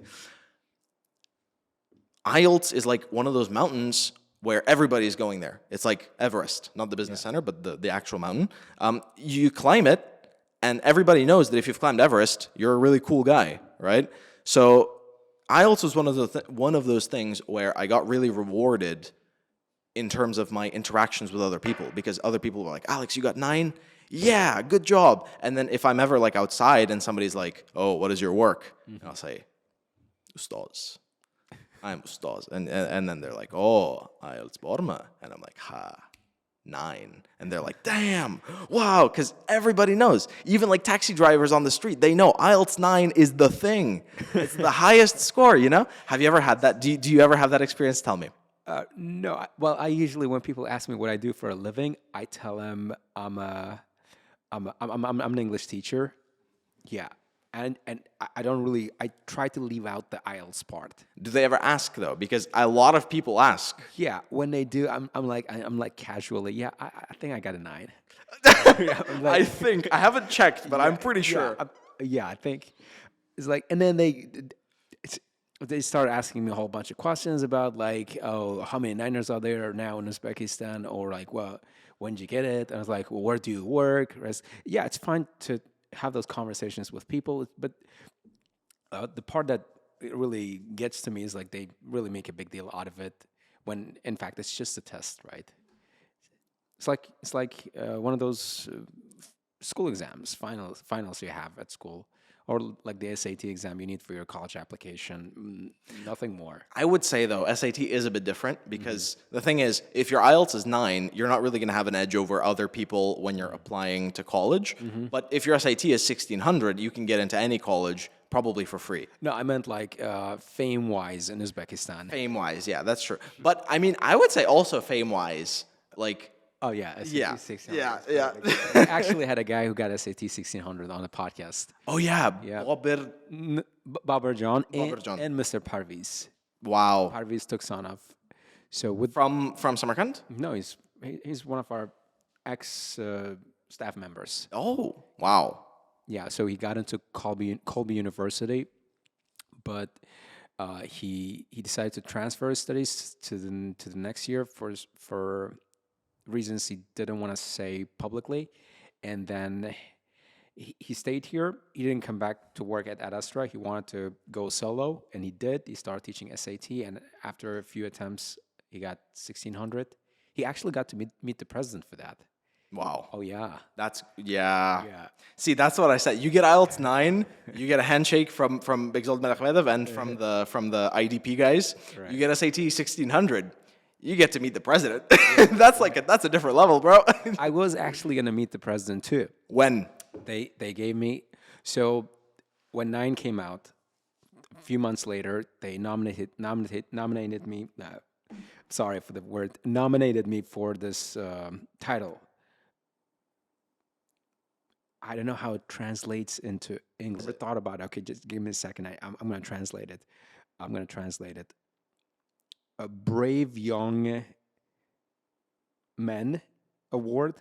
That's Wow. what they call it. In Uzbek, it sounds different, a lot different. So Brave Young Men, it's loose translation of the actual name. So, and then, so basically this reward is handed out each year by the president himself. Wow. But the year when it was my turn to get the award, there was election going on, presidential election, and and the president was not supposed to be involved in any sort of ceremonial stuff. Makes sense. Right? So it was the senator who gave me the medal. But anyway, You did get the award. Yeah, It's just yeah. wow. Okay. but not the handshake though. Yeah. That's I would have been so happy if you got the handshake, because that means that I could make like a picture collage. You know, they do this thing where they like trace your handshake up to some other person. So I could set up like a list of pictures. Me shaking your hand and you shaking the president's hand, which means I shook the president's hand indirectly. I would have been so happy. Well, if you can still have that privilege, I can just call up Mr. Parviz right now. He's gonna come down here and we guys can talk. Wow. No, I'm just kidding. It's probably busy right now. It's probably at work. It's probably at work right now. Anyway, so you got IELTS 9, and that's where things kind of kicked off for you. And you started working online after that, right? Where were you working at the time? To be honest, when you got it your was 9? the exact opposite. When I got 9, things started going downhill. Let me tell you, I was looking up my channel statistics the other day. It wasn't the other day, it was a couple months ago, but I remember it like it was yesterday because it was very painful. The day that I got 9, I had like my post with the most reactions ever. You know, I posted it. That was back when the hype was still really alive. You know, getting a 9 was a big thing. I was the 7th in Uzbekistan, like Ronaldo, CR7. We're gonna talk about this a bit later, but there was an Instagram post the other day that made me very upset. Anyway, the days after that, I did like 1 post per day. I don't remember what I was doing at the time, like some random stuff, you know? I was like doing some stuff, whatever, making posts or whatever. Bro, I had like 20,000 views per day, per post, for like a month, for like 2 months, for like a while, you know? And my channel at that time, what it was, like 40K, right? So it's like half of my viewers were looking at all my posts per day. Half, right? What? And then like after a couple months, my brain just turned off. I was like, okay, I have 9. What else do I need to do? That's it. Nothing matters anymore. And I just stopped caring, you know? I stopped caring, and then I stopped like posting consistently. And then after that, I just stopped posting. And then I just, you know, gap, abyss, hole, blackness, destruction, despair. And then boom, that's it. No more views. No more views. Everything died. I think my brain was like, you know, Alex, maybe you do have a 9, but do you think you deserve to be happy? Wrong, idiot. And then I just stopped. Yeah, I sabotaged myself. So that really sucked. Getting a 9, to be honest, it destroyed me. I think if I still was without a 9, I would be working much harder than now. Yeah. That I had a moment of complacency too once I got my 9, but that was very short lived. Thankfully, it went away. Like with me, the way things work is once I achieve something, I'm like, okay, it's time to move on. Right? What's the next peak to climb? What's the next mountain? Right? That's one of the things that has carried me over over the years. That's how it should be. Kept pushing me. But on the flip side, having this sort of mentality makes you restless. Like you don't know when to pause. You don't know when to hit the off button. You Take just a vacation. Keep going, and until you just completely burn out. What was the next mountain for you after 9? Like the one directly after. What was it? The second 9, which is which is what I did. I a couple of months later, literally in April, I went ahead and took the test with British Council after IDP, and I got my second 9. Nice. Yeah, And that is cool. I got to go on the podcast for that too. With British Council? No, with the 9 with British Council podcast with IDP, because British Council doesn't have a podcast. Yeah. Makes sense. Yeah. So then, well, after that, I got greedy. I wanted to have my third 9. And I was thinking to myself, well, how many people out there have 3 9s? Yeah, I guess I get to be the first one again. And guess what happened? I barely got an 8.5 in my second attempt after I got my first 9. Well, that happens. Yeah, it was like it felt like getting hit by a truck. It was like being slapped in the face with reality. Like, you're not as smart as you think you are, and that kind of made me, I think, bitter. And just I went ahead and said the test again after a little while, and ended up getting another 8.5 and another 8.5, and then I got invited to my third podcast where we had like the first Niners Club thing. Yeah. There was me, Mr. Begzot, and Miss Mamura, and Mr. Jahangir, right? 4 of us. Actually, the week before that podcast, I took the test so I could go there with 3 9s. That was the plan. That was the strategy. And it didn't work? No. That's so sad. Yeah. It just blew up in my face. I was just sitting there sad, and you can actually tell the vibes weren't there. I was so disappointed in myself, and I came back and I did it again. I failed, and then I had to pause after successive unsuccessful attempts. I just knew I was doing something wrong. I knew my energy was off. It wasn't right. I was greedy. I was being too, self-obsessed. So I had to, pump the brakes and take a break, and which is what I did. I paused for like, how long? For 3 months, 4 months, no test. I came back, said the test with IDP, and I got my third 9.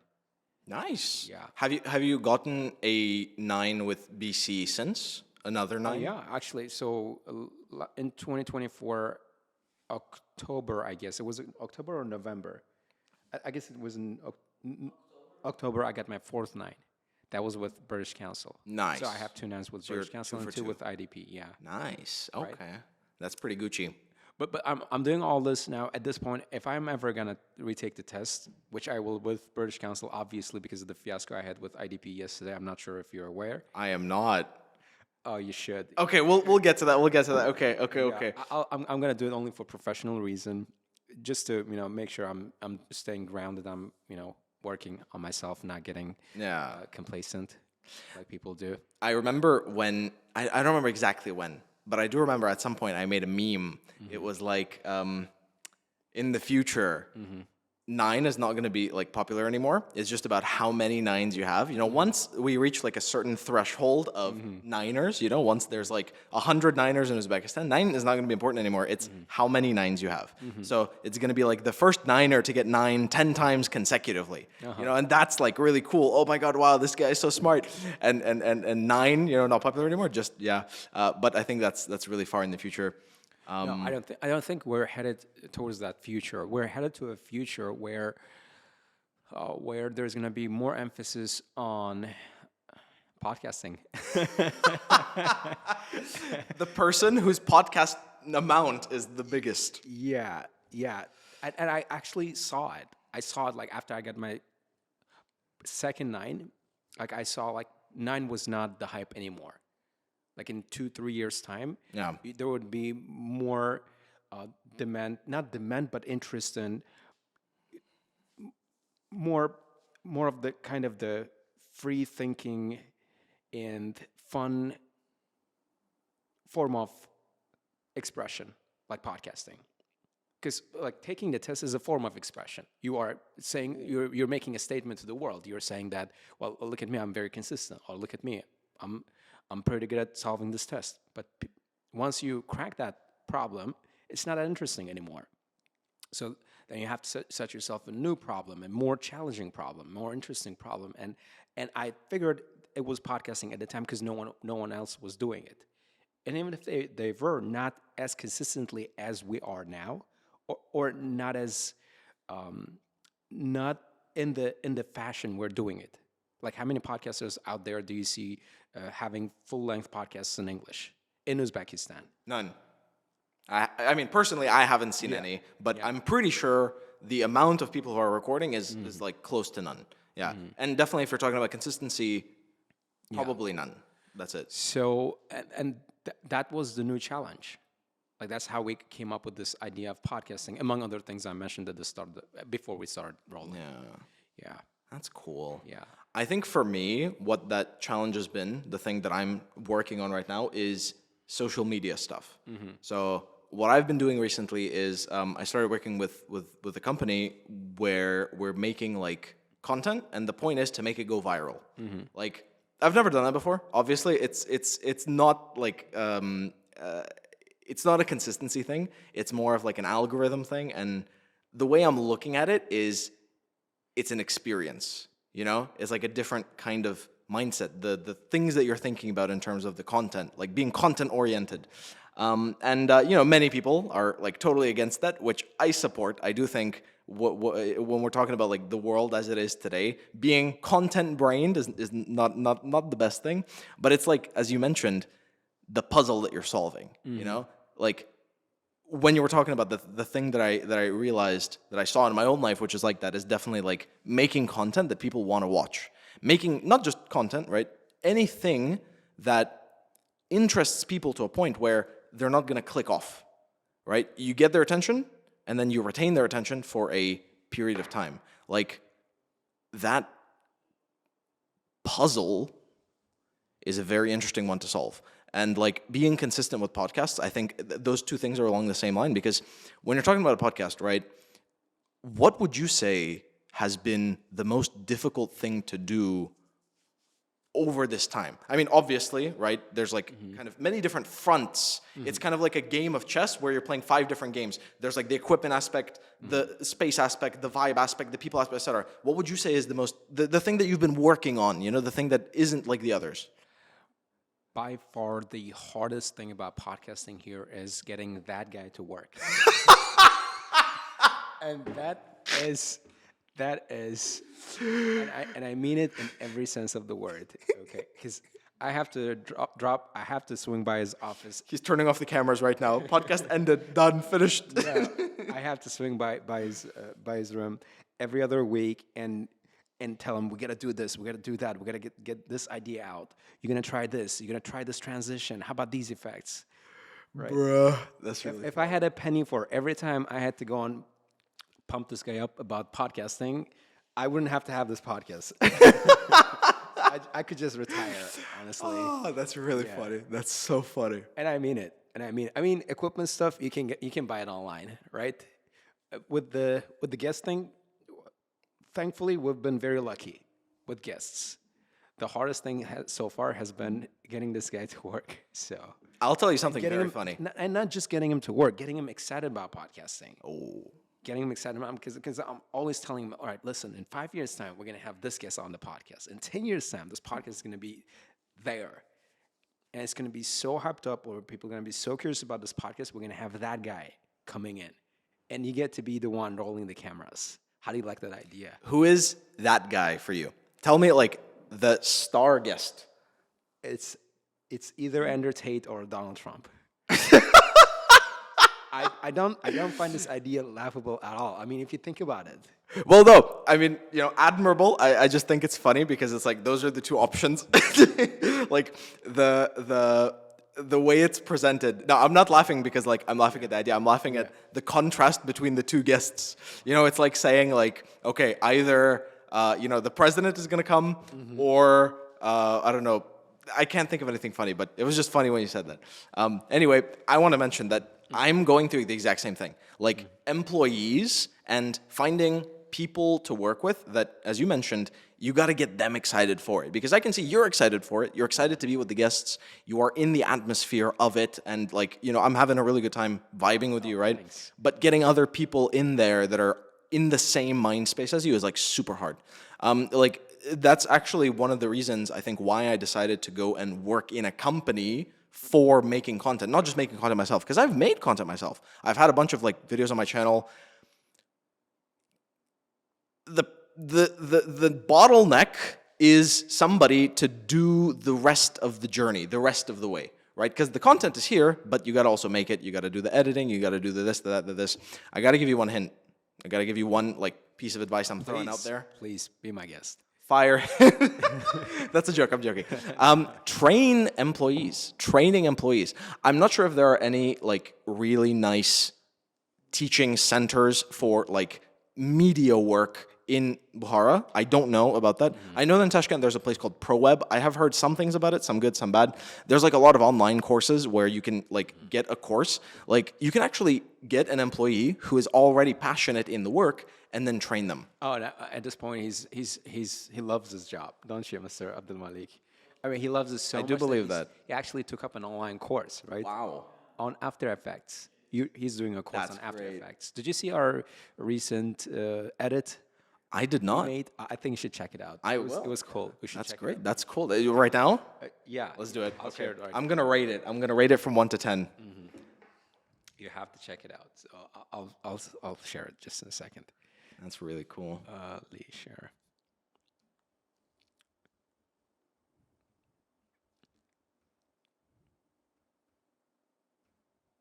I'm going to crack this bad boy open right now. The time is now.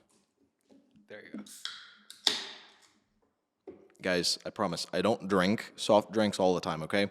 Let me tell you something. I've been on a like a skincare diet for the past month, a bit less than a month.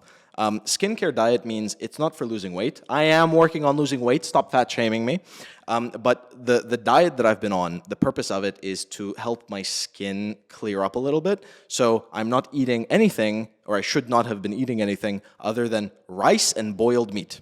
It's one of the hardest diets out there because the purpose of it is very specific. It's not like a diet, it's like a skincare diet. So this is a reward for myself. Okay, I don't support drinking soft drinks as you do. I actually almost never drink them. Like if I'm drinking something sweet, it's like coffee. That's it. That's the only thing I drink that's sweet. Soft drinks are really bad for your health. Energy drinks, even worse.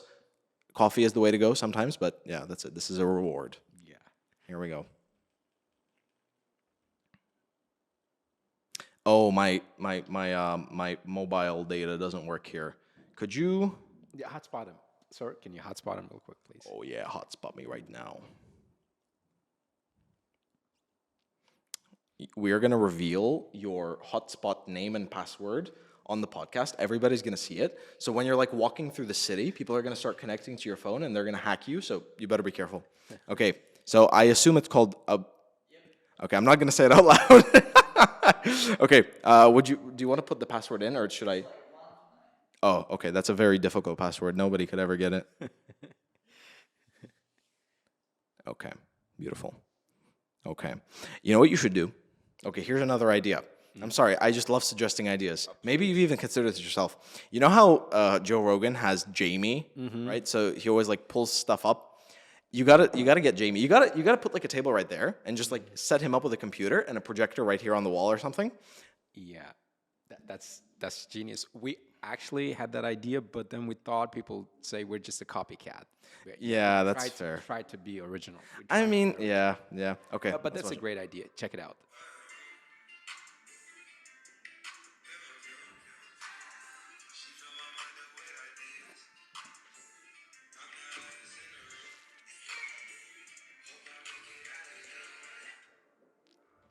Bro.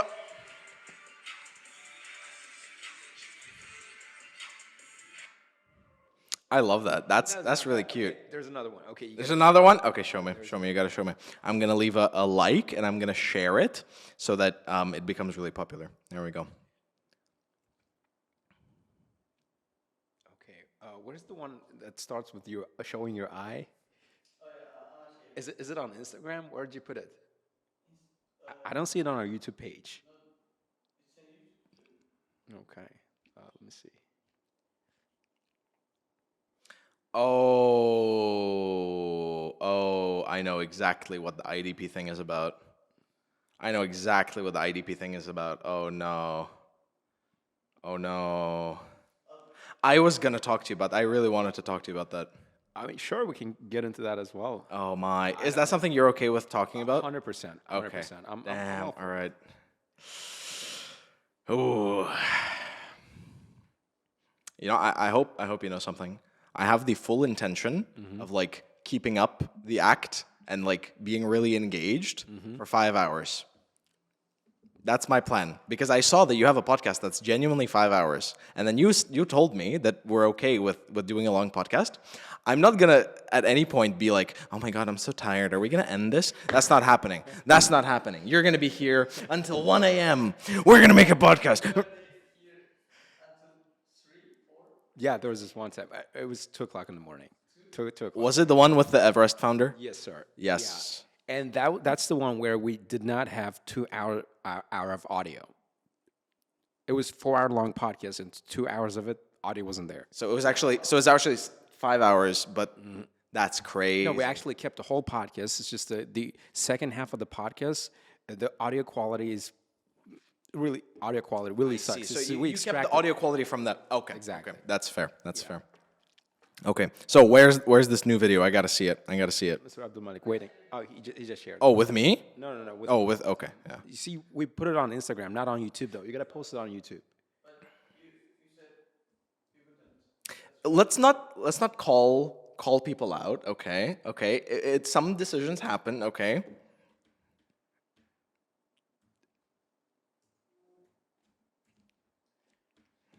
Okay, done. All right, let's see it. Bro, Instagram breaks my brain. Okay, there we go. Wait, let's watch it. Here we go. That's not it.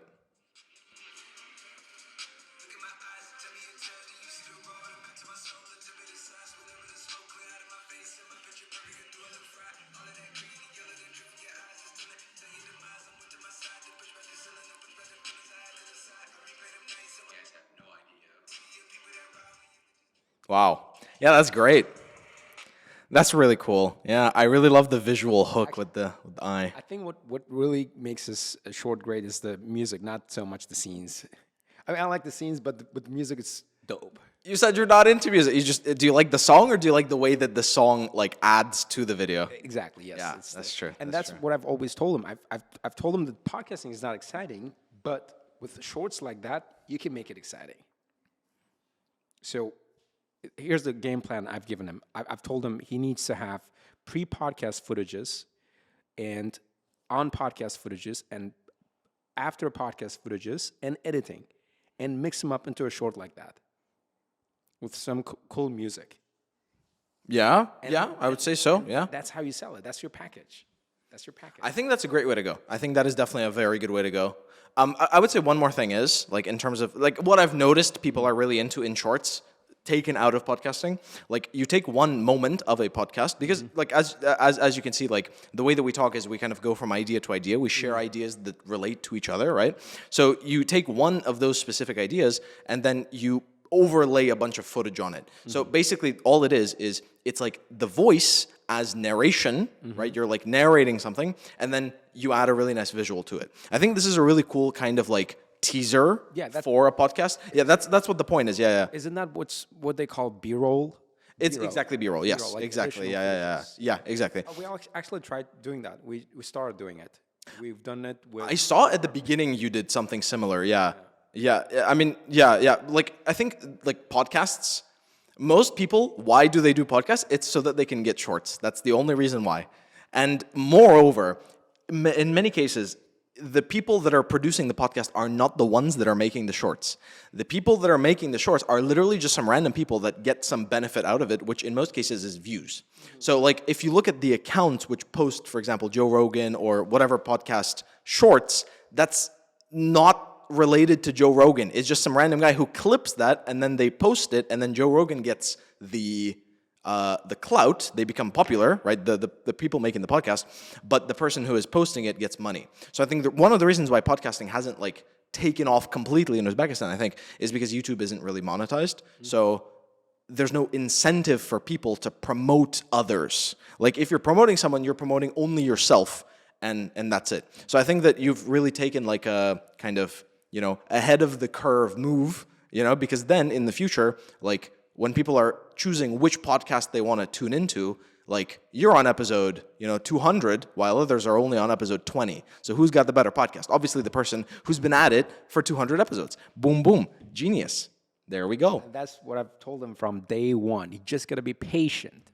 You better write these things down, man. This is podcast gold right here. Hear that? Do you hear that? I literally make him take notes while I'm talking. I literally say, pull out your phone and start making notes. Or I would be like a really good podcast assistant. It's a shame that I'm not, because I would be a really good one. We'll think about a vacancy. We'll work something. You're gonna fire him? No, I'm joking. Yeah. No, actually, we are thinking about expanding our creative team. You should. You would be a great addition here. Trust me. Thank you. I will think about it. I'll think about it. I got to say one more thing in terms of like creativity. I really love working with people. Like, I mean, I'm not. This is not my job application. What I'm saying is, I think that like working with people, being in that like creative environment, is one of the coolest things. Like, if I had a budget, let's say whatever kind of budget, like, you put a table in a room and you sit creative people together and you give them some kind of task that they can work at. That's like one of the best environments to be, because creative problem solving is like the most interesting kind of work there is. I think so. Do you have any plans to settle down in Bukhara? Move to No, not currently. Not currently. We actually recently vacated the CD IELTS room at Astra, so because we obviously ended the partnership with IDP, so you could move in there. Wow. We can get you a nice desk and your own computer. Yeah. I think maybe what I'm going to be doing is, this is, I think, a type of business that hasn't really like been done in Uzbekistan yet, but I really want to do an advocacy. No, not advocacy. What is that called? Like, advice guy. I don't know what it's called. Basically, like, tech consultancy. There we go. Because I do have a lot of like different ideas, but I'm not sure if I'm like consistent enough to genuinely like be part of a team. Like that's what I'm working on right now in Tashkent. So we'll see how it goes. You know, we'll think about it. We'll consider it. But I do have to say, like the fact that you're doing something is the most important thing. And one more thing, genuinely, how many subscribers are you at on YouTube right now? 16,000, not that many. And how many on Instagram? 7, I think 7, almost 8,000, right? 7.7 thousand.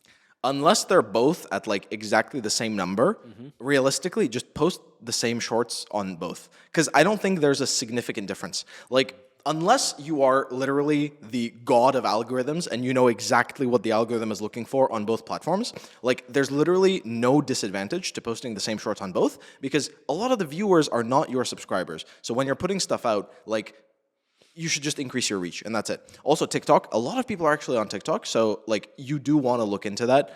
Maybe not loading up him because I think he does look a bit overworked. I do see it in his eyes.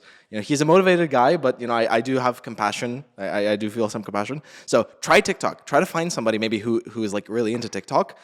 You probably have students like that. That would be, I think, hypocritical given the fact that we discourage our students from using TikTok, right? I mean, good point. Good point. Right. You see us Yeah. turning our back on our word and start posting stuff on TikTok.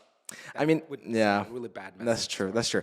I guess that's something you have to, you know, kind of consider for yourself. But you know, just a word of advice. But yeah. That's I do see the misalignment. Misalignment. Exactly. It doesn't work. Yeah. Really. So we're talking about IELTS, right? We have to talk about IDP. We have to talk about it. Sure. You ended your partnership with IDP. It's done. Well, life happens. Things happen. So it's all for Is good. it because of that video? 100%. 100%. Oh man. It's well, I did not really want the video.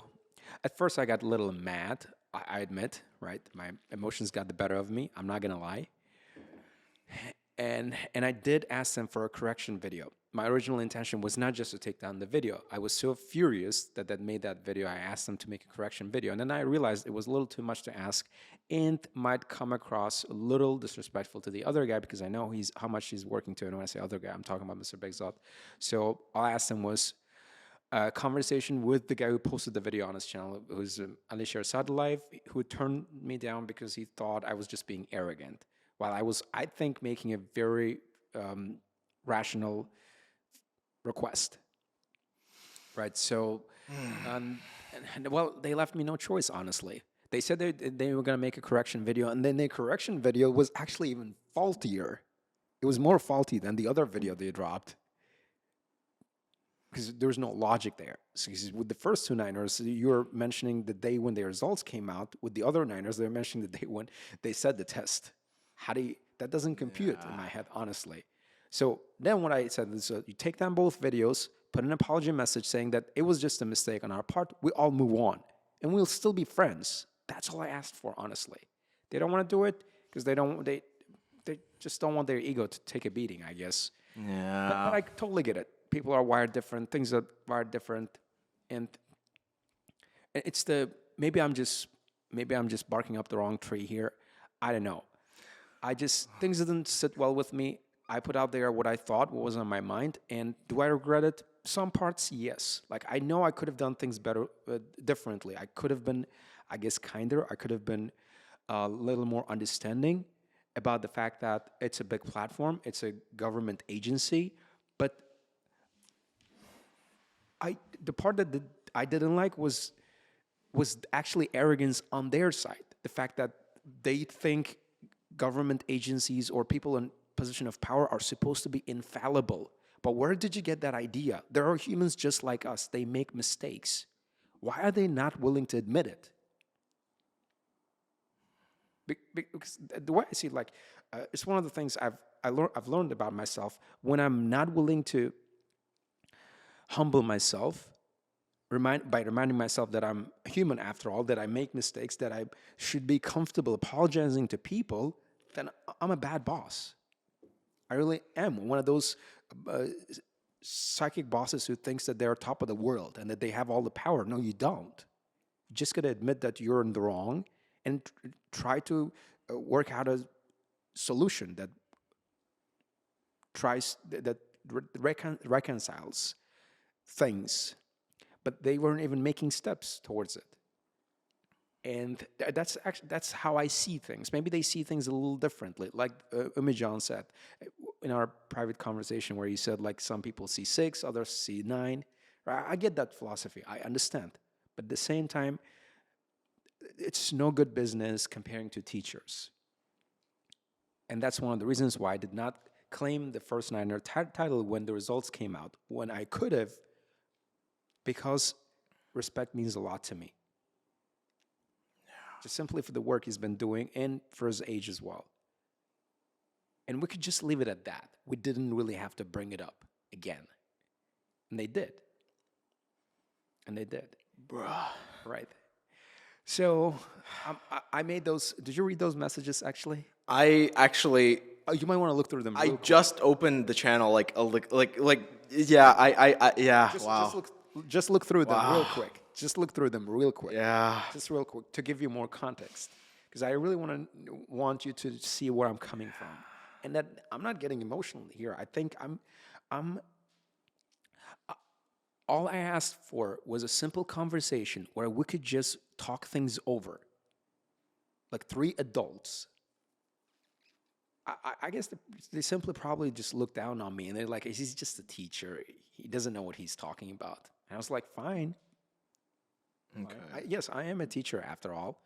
I don't have much power. Okay, wow. There are a lot more So start posts. with the let's talk part. I went from bottom up, so it started a lot different than what I thought it was. Like when I first opened up my phone, I saw this. So I saw this, and then it clicked what all this was about, and then let's talk and honesty. So those were the parts I saw at first, and I was like, oh, okay. And then when you go down, it does change a little bit. Okay, so here's what I could say. I definitely am not going to be giving my take on this because there's so much background stuff. Here's what I do want to say. I think it's incredibly funny that it's now that this is all being talked about and we're on the podcast together, because I wasn't even in the goddamn video, bro. I just wasn't there. Oh, really? I wasn't there. I wasn't fucking there. They made the video and I commented. Let me read the comment. It's how to kill many people with one video. You make one video, you destroy half of the community. There was a comment by one of the IDP guys that I've been talking to, and he tagged me on Instagram, and the comment read at Aleksandr Finkelshteyn. Wait, let me find it. Sorry, I don't know how to use Instagram. I'm really a monkey. How do you open the? Oh, there we go. Sorry. The comment read, "Why are you not here?" It was something like that. Mm-hmm. So this was from one of the IDP guys, right? The guys who are providing the list of different people. I think I kind of know why they left you out. It's because of the fact that you're not Uzbek. Yeah. Yeah, that explains, because the video starts with how many Uzbek. We both got wronged by the video. Yeah. But yeah, to comment on what you mentioned, I think it's a very poignant thing you said, that you see the situation differently, and the only way to resolve something like that is to sit down and talk like adults. That's the way to do it, because it is not something that's okay with you, right? It's a video that got really popular, and damn, I felt bad. 2 million views. How many days? Like in 2 days? 2 million in 2-3 days? Actually 1.8, but it's 2 million. It's 2 million views. It's almost 2 million. And I wasn't even there, bro. I'm gonna be mad about that for a while. I'm trying to remain really stoic, it's like, oh no, it's fine, it happens. But god damn it, that's 2 million eyes that could have seen how handsome I am. So yeah, it's like, you see, what the crazy part is, when I made these messages, I reached out to just about everyone in the IELTS community with big platforms to reshare my messages. Some of them said yes, and they did. Some of them did share and took down the posts a little bit later, I guess when they realized it was a mistake, bad idea. And some of them just read my messages and ignored. And I totally get that, because you might actually be getting yourself in trouble calling out a public figure, Yeah. a sitting politician, right? And I've heard he's got close ties with the president himself, because I've been trying to reach out to the governor of Bukhara, trying to fix the situation, and everyone's been telling me, no, please, you don't want to go up against that guy. Yeah. Yeah, so it's kind of a dangerous Yeah. position I'm in. Anyway, That's this is life. the That's yeah. what can I say? What can I say? Well, as I said, I think the main point is, I totally agree with you. The point is, you got to talk about it. You just gotta talk with the people and discuss how this happened, and that's it. I saw the IDP video, like IDP posted on their Telegram channel with the correction where, yeah, that's the one you were talking about. Are you in the video? I am in that video. Okay, good. Yeah. So yeah. So I'm happy about that. That did feel really nice, kind of like a makeup gift. So yeah. But you know what the crazy part about that post? What? They disabled the comment section. Yeah. You cannot comment on it on that video. Yeah. On the Telegram. They gotta be hiding something, right? Why would you disable your comments section? It's just the whatever. Like, I honestly don't care about the what bugs me here is the way the politician is treating me. Yeah. Yeah, that doesn't sit well with me. Someone looking someone. Maybe it's not a big deal to him, and it's not a big deal for me either. But it just does not add up. Like, you see in the video, dates are different, and my date comes before his, and I get to be the second. Like, if a foreigner were to see that video, they'd think there is a mistake in the video. Like, something doesn't add up in that video, right? But anyway, I think once again, yeah, just to return to the main idea, right? If you're going to be including somebody in a goddamn video, and the point of the video is to go viral, right? They don't have an option, since the video is trying to go viral, they don't have the option to give a long-ass explanation and give the full, like, complexity of the situation.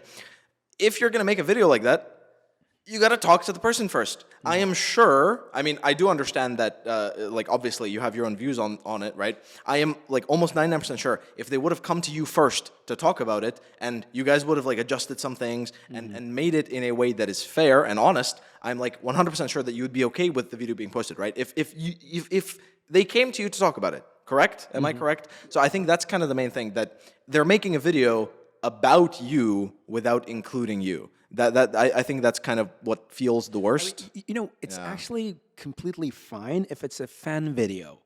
Like, you get those fan videos where they rank you, or they talk about your features, or how you're better than the other guy. It's fine. It's just a fan video. It's his opinion, right? Yeah. But it's coming from a the verified from the government account, which people look at to make important decisions, like where to send their kid for education, to learn English or whatever, and get seen by almost 2 million views. It's consequential in terms of how much money you can make, how prosperous your business is going to be, and your reputation in the community.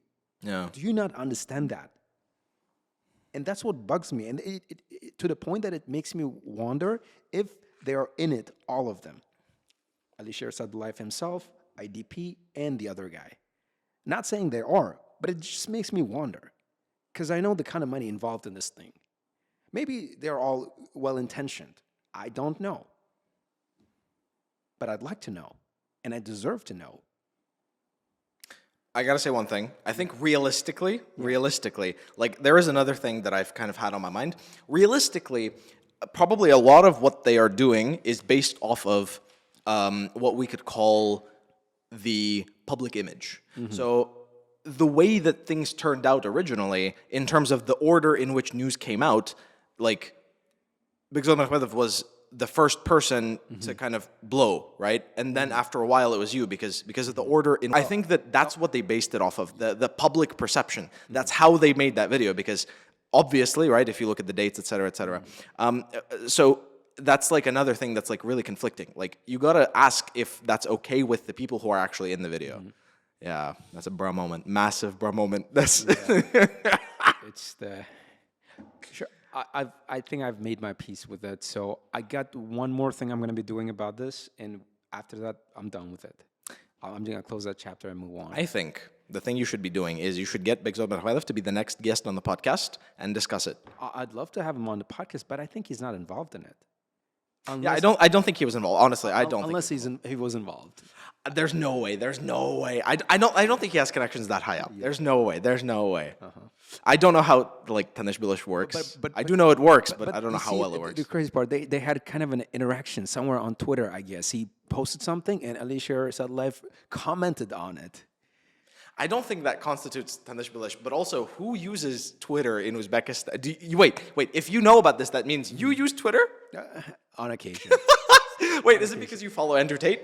No, because I like Elon Musk's tweets. Okay, that makes sense. Okay. Actually, X. They call it X now, right? Oh, yeah. I don't call it X. It's Twitter. There's no way. There's no way. Yeah. Anyway. But what people say it's like a whole drama kind of thing. Yeah. I mean, I just really wanted to know their intention behind doing that. By having an online conversation. That's what I requested. I said, okay, I'm just going to drop all the charges. I'm going to get off your back. All I'm asking for is a joint video call with me, IDP head, one of the two heads, because there was two, and Aleksandr Finkelshteyn, who put the video on his channel with 2 million views. That's all I'm going to ask. That's all I asked. If they could provide me like a rational reason, not like a biased reason where like, oh, because this has got a bigger image in the community, better image in the community, or he's been around longer than you have, which doesn't constitute as a rational reason, right?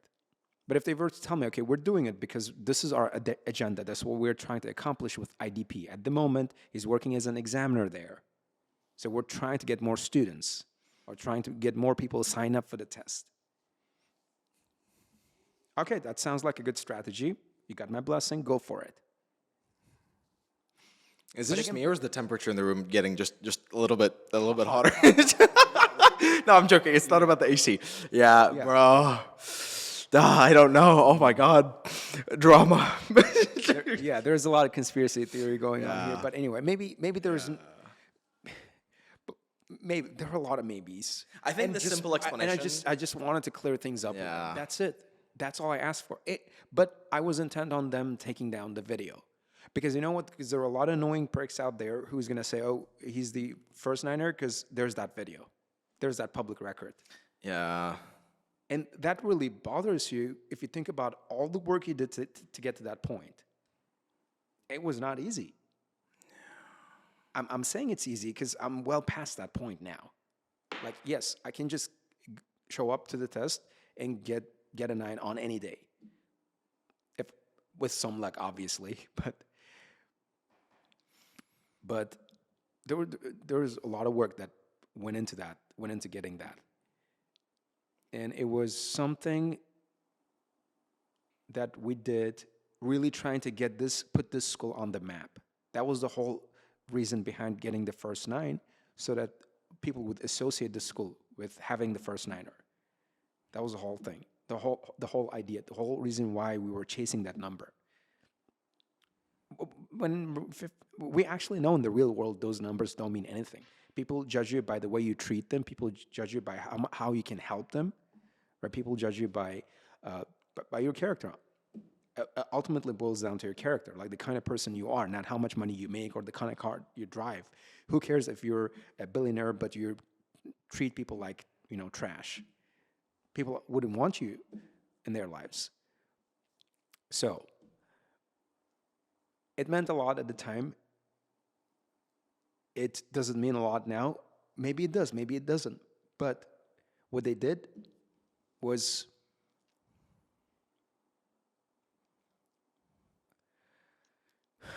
inconsiderate, to say the least. Yeah. I'm just going to leave it at that. Yeah. I was going to say reprehensible, but inconsiderate. I honestly think here's a quote. It's from a YouTube video. All the quotes I know are from YouTube videos. Mm-hmm. Never attribute to malice what can be attributed to stupidity. I think it wasn't stupidity. There was another word there. It's not about being stupid. It's about not knowing, right?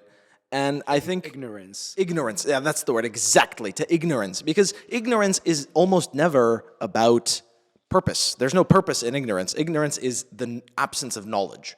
So I think that the thing is, like as you mentioned, right, inconsiderate is the word. And I think many things, unfortunately, in Uzbekistan do happen like that because the norms of, let's say, respect work quite differently. I would say respect goes very well up, but almost not at all down, right?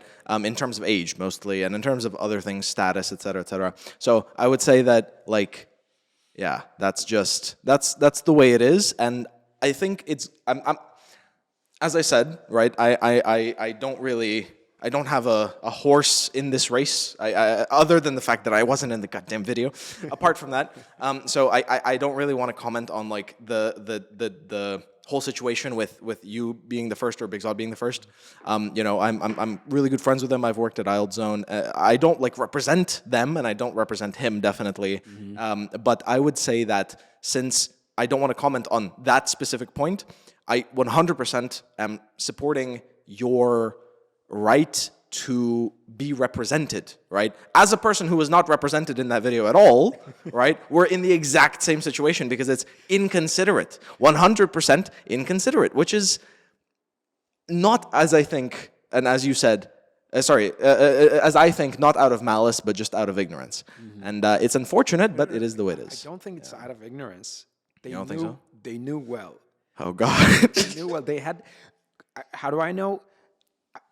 When I was talking to one of the IDP heads, Mr. Akmal Ahrar, in a private exchange, he shared with me the list they shared literally with the youth. I have a question. Is this is the private exchange something that should remain private, or is it okay that it's? That chat is gone. That chat is gone. I deleted that chat because I didn't want to talk to him anymore. Bruh. Yeah, because like he seemed like he was trying to help, but I don't think they genuinely tried. I don't think they genuinely tried, because if I was an organization and someone got statistics off of us and used it for some campaign purposes and they misused something, I'd be furious at them. I'd say no, because if something goes wrong, they're not gonna go to you. They're gonna come to me, because I was the one who provided those statistics, and I want them to be presented in the way I presented them to you. Okay. And I didn't understand why they were mad at the youth agency for doing what they did. Okay. And with the list he provided, my name was at the top. You see, and I didn't ask them to. Quite frankly, I did ask them for a correction video though, because I was mad at them at first, and then I realized it was a little too much to ask, because I thought about the kind of animosity it created between me and Mr. Begzad and him and IDP. So I said, okay, just take down the videos. Just take down the videos, make an apology message, say it was a mistake, and let's all move on. We can still be friends. We get to keep the partnership. And I wouldn't have made all those posts on the internet. Yeah. Yeah. But I see your perspective. Yeah, I 100% see your perspective. Yeah. I get it. I totally get it. With these people, you know what they say, rules are for thee, not for me. Yeah. Yeah. So they get to play by their own rules. They don't. Yeah. It's a kind of a complicated situation where I'm trying to be understanding as much as I can. I really am. But at the same time, I'm thinking to myself, well, if this person who paints himself as a saint on the internet, and that's Alisher Sadlaev I'm talking about, who's a really genuinely good guy, who's willing to help, reach out, why did he not reach back when I asked for just a conversation about something that I was implicated in, that I was mentioned specifically? I guess I deserve that chance. And I would understand if he said no, because he's too busy, because he's an important figure. I get it. He's involved in a lot of projects. But he said no because he thought I was being arrogant, when in fact I provided them with a very good reason for doing that. He answered you. No, he actually answered the guy who was acting as a middleman, and that person was the head of IDP, Mr. Omijan. why not message him directly? Because I don't have his contact though. But doesn't he have? I mean, you could just like DM his Instagram. It's gonna take him ages to get back. How many DMs do you think? I mean, okay. To be fair, I commented on his post, and literally after like within a couple minutes, I got a response from him Oh, really? on his as a comment. Yeah. Because you're native. There you go. Okay, that explains it. Yeah, because you're Alex native, Yeah. and I'm just some random Uzbek. Oh, Yeah. I have a feeling that this is going to be the last podcast I'll be invited to. I'm going to be blacklisted. I will be assassinated. I hope I'm not getting assassinated after this podcast. Okay, well, yeah, definitely not. Yeah. It's a good thing we're having this podcast in English. Yeah. People don't understand it. So Yeah. anyway, I think it's a good conversation to have because I don't think other people are having this conversation. I think pushing the boundaries of societal norms is important to move society forward because I do think there is a lot of development that needs to happen in Uzbekistan in terms of societal norms. As I said, like, I don't have a horse in this race. I support what you're doing. I do not, for the record, I do not support every single belief that you have mentioned. Hello, government, please don't kill me. That's all I can say. I'm sorry, that's all I can say. But I do support what you're doing, and I wish that you go through with and you get to the end of the situation. I do know that although you're saying that it doesn't affect you, I do 100% recognize how it feels because I've had this same situation. I mean, I'm literally in the exact same situation right now, right? Obviously with the video.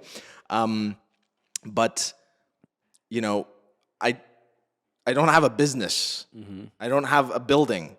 2 buildings, right? You guys now have 2 campuses. Yes, sir. So my horse is, I would say, a much smaller size than yours. You guys have a really big horse here, even 2 horses.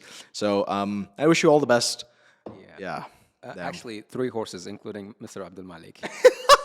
Were you born in the year of the horse? Yeah.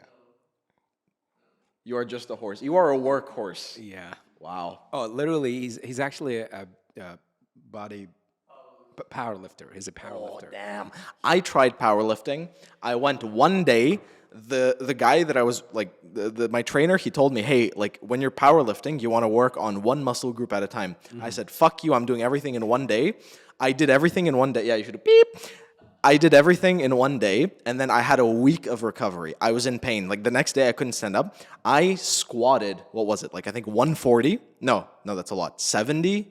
I think it was like 70 or 80 or something. Like we were doing like progressive overload, so I was like squatting more and more and more. And then the next day I couldn't walk, and it was great. And that was like my one gym workout this year in February. I might do one in March as well. We'll see, 1 per month. Well, that's some progress. Keep it up. Thank you. Right. Sure. So you've mentioned you've worked at. Is it getting hot? It's getting hot. Yeah. It's got a little bit hot. Can we crank up the AC? Yeah, it's so much fun. I think this is how podcasts should be, honestly. Like, if you don't have to turn up the AC because of how hot it got, you didn't have a real podcast. This is a real conversation. Yeah, that's an indication we're headed in the right direction. That's good. Yes, cooling mode. Yes. Thank you. Right. So it says here you've worked at multiple schools. So where did you get a job first? Like as an English teacher or IELTS instructor? The first place. Is it Polyglot Samarkand? The first place. By the way, there's been some rumor that I was born in Samarkand. You might have even heard that. Like some people. No, it's about the other Alex. There is Alex Examiner. There's a rumor about him. Yeah. Really? Also that he was born in Samarkand? I'm pretty sure he was born in like Belarus or Ukraine or something. Like he's like a. Yeah. Well, the rumor actually was about him, and maybe it's a fact. I don't know. And since you guys are namesakes, That's so funny. Yeah, people come up to me and they're like, "Oh my God, you're the examiner. Nice to meet you." And I say, "No, that's not me." Yeah. Well, anyway, that is very funny that you mentioned that. That is incredibly funny because some teachers actually came up to me with this rumor. Some like really popular people. Several times they've come up to me. What was the question? I'm so sorry. The train of thought has left. What was the question? so the first place where you got a job as a teacher. The first place I got a job was Forward School. That's the one. I'm pretty sure it should be on there. It's like some school. I think they're still operating. I think they have several locations actually. That was like the first place. Honestly, like when I first started teaching as like an English teacher, I put up my my resume. I mean, my skill set on OLX, and then I got some like contacts. I actually still have like those students in my contacts. Those were the best times. Honestly, I should just put my resume back on OLX because the highest quality students I've ever had were from there. And then after that, I got into contact with several people. You know how it happens. Uzbekistan, Tanish Bilish Energy, and then through that, I got employed there. I think when I first started teaching at a center, I was like 15. Or 16. I think I was 16. Yeah, when I first started teaching at a center, I was 16. And yeah, it was an interesting experience. Yeah, very fun, experience. Yeah. Yeah. So you've worked at multiple schools. I've worked at a bunch. Yeah. Yeah, English Academy. I think they're closed. Polyglot Samarkand. They're still open. And then when did you work at Thompson School? Because I worked at Thompson School. I was Yeah. there in 2021, I guess. Really? Yeah. Wait, Ad Astra was Ad Astra open back then? Oh, when did we? I think we started our operations in 2022. Oh, Yeah. bro, you've only been open for like 3 years? Yeah. That's crazy. This much in wow. Yeah. Wow. Congrats. Oh, thanks. Respect. I thought you guys were open for like a while. Okay. No. Okay. We're not as old as we haven't been around. We're not the oldest game in town. Everest they've been around for 15 years or something. In Bukhara? No, I'm talking about Tashkent. I was talking about like the IELTS community. Oh, well, I mean, the thing is, like I guess I feel like you guys are a little bit cut off from the rest of the community because you guys are in Bukhara, so it's like the vibe is quite a bit different here. And I mean, correct me if I'm wrong, but like when I was walking around, I've been like touristing the past 2 days. It's been incredible, great experience. I love Bukhara so much. I've been in the old city, right? So that's not where people live, right? That's not where people walk around. People walk around usually, I guess, in more like newer places. I haven't seen a single learning center, like not a single one. I genuinely think I haven't seen a single one, which feels quite refreshing compared to being in Tashkent. So are there a lot of learning centers in Bukhara? I think most of them are like tucked in neighborhoods, like tucked inside. There, you don't see them sticking out on roadsides. Like you might. But they do exist. Yeah. So I think there are like 3-4 big schools, big name schools in the city, and then a bunch of small learning centers. Okay. Do they teach IELTS or? Yeah, mostly IELTS. I see. Yeah. I had this impression that like you guys have already completely usurped the market and everybody goes to Ad Astra, but that hasn't happened yet. No, I think with Bukhara, things are a lot different than in Tashkent, where very different in the sense that here we're on good terms with other schools, and it's more like a close-knit community where we help each other out. That's Like nice. our students go and work at their schools. Wow. Yeah, at other schools, and we have it's like it's a community where we're like grow together kind of thing, as opposed to like being competition to each other, Yeah. right? Because we'd like to believe that we'd like to think there is room for everyone. Like it's not like we're fighting for resources. The good earth is rich, and we can all be free. And I forgot the quote, but yeah. Yeah, so that's the kind of philosophy we have here, mentality. So we got, for example, if a student shows up here and we don't have the right program, we're not like... You show them the door. Yeah, You told me about like, that. Okay, we tell them, okay, you should go to this school instead and look for this teacher.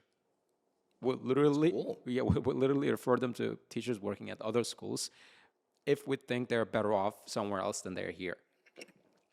But with Tashkent, though, you'd have a completely different mindset where Tashkent is a bloodbath, man. Yeah, bend over backwards. To keep There's the student. so much politics everywhere, and the funny thing is, it doesn't even happen in. It happens not only in like big places, like the big types of conflicts that you would imagine that you probably know about, but like literally every center you go to, they have another center that they just hate. There's no reason why, but it's just like, yeah, that place, I hate them. They are terrible. And as I said, it's not like the big name stuff. It's like, because I've been to many centers, like, I get invited to different places, and, if they pay me like some amount of money, I'll just come because, I don't have any like, gang affiliation, like, oh no, I can't come because I can only be there. So I just go to like every center, I see how it is, and it's like every center has like an enemy center. It's like there's like sister cities, and then there's enemy learning centers, and they just hate each other. So Tashkent is a bloodbath, I would say so. I think, yeah, competition is really fierce because it's a big city, right? I would say Tashkent is like actually genuinely quite big.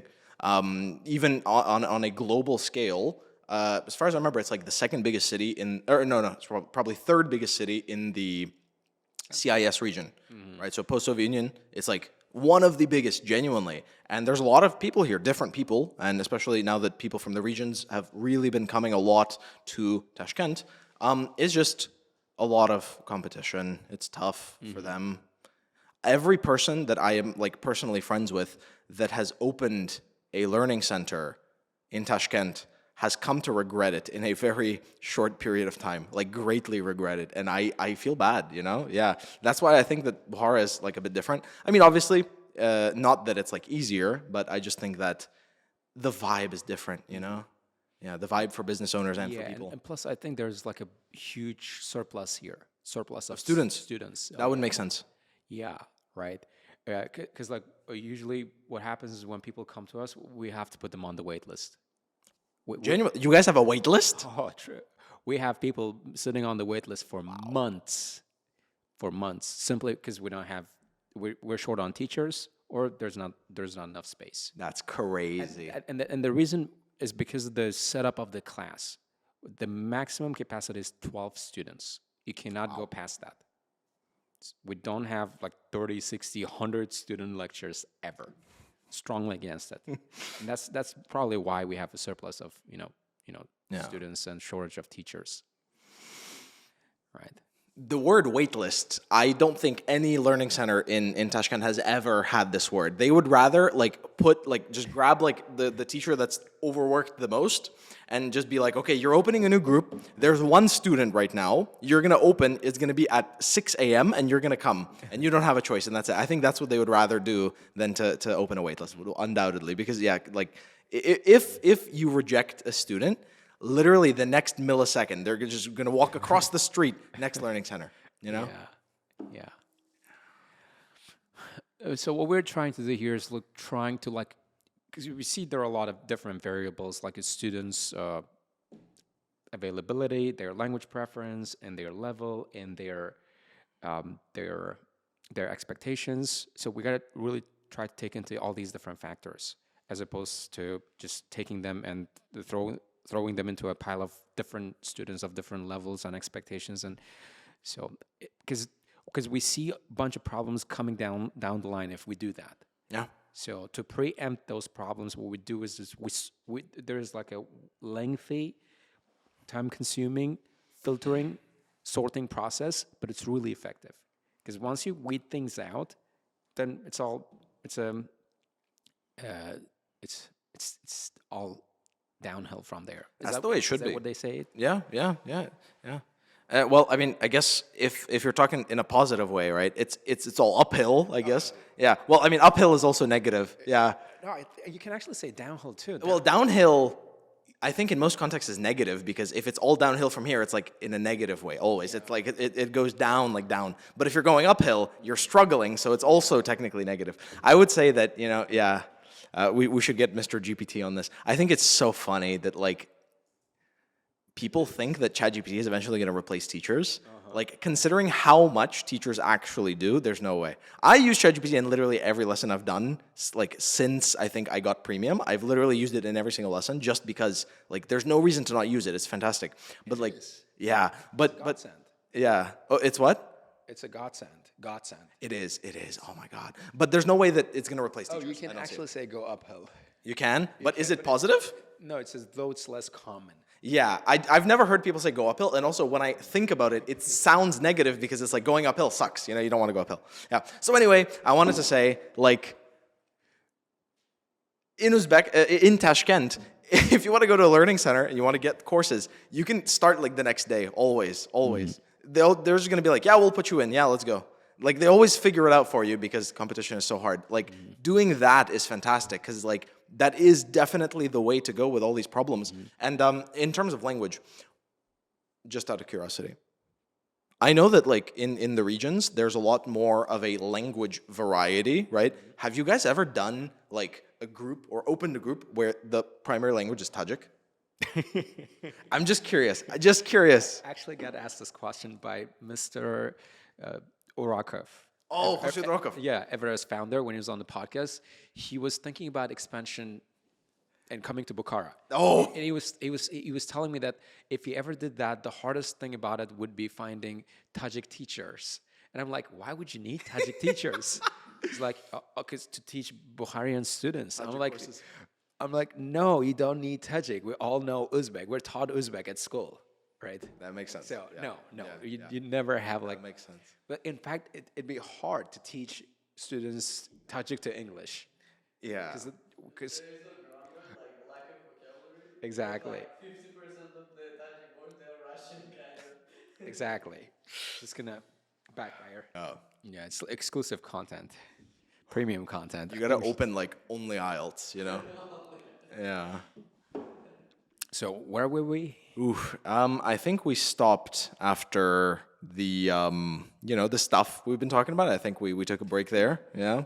The topics we have been covering. The topics we have covered and we have finished talking about. What was the topic?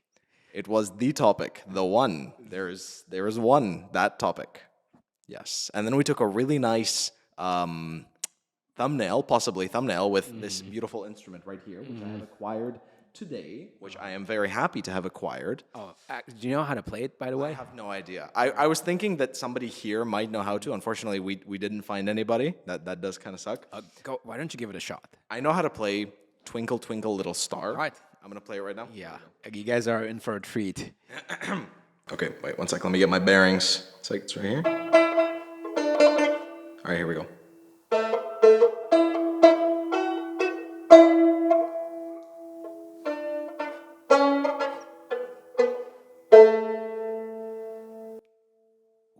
Wow. Thank you. I was not expecting that. I honestly thought you'd suck at it, but I have played this song like 5 times. Sorry, not 5 times, 50 times over like the past day. I love music. I have no idea how to like make it, how to do it. This instrument is great. Like the guy who made it is like the most genuine guy. I think he's like, I don't know, maybe 70. He's like a really old guy and he seems to be really burning with passion for the art. He was like telling me about it, the history of it. It was fantastic. You know, I really respect people who are old but still passionate. Those are the best people. Yeah. it was cool. Do you want to give it a shot? Do you want to try it? Try to just like do some, bling-a-ling. Because like when I was playing it, I'm just playing one string. But if you actually play all of them, it does sound really Uzbek. Okay. I'm gonna hold it like this, right? Yeah, I think so, yeah.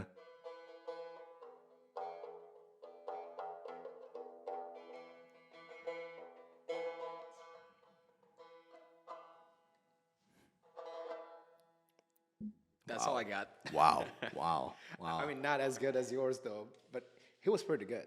He was damn good. Thank you. That was, yeah, that's it.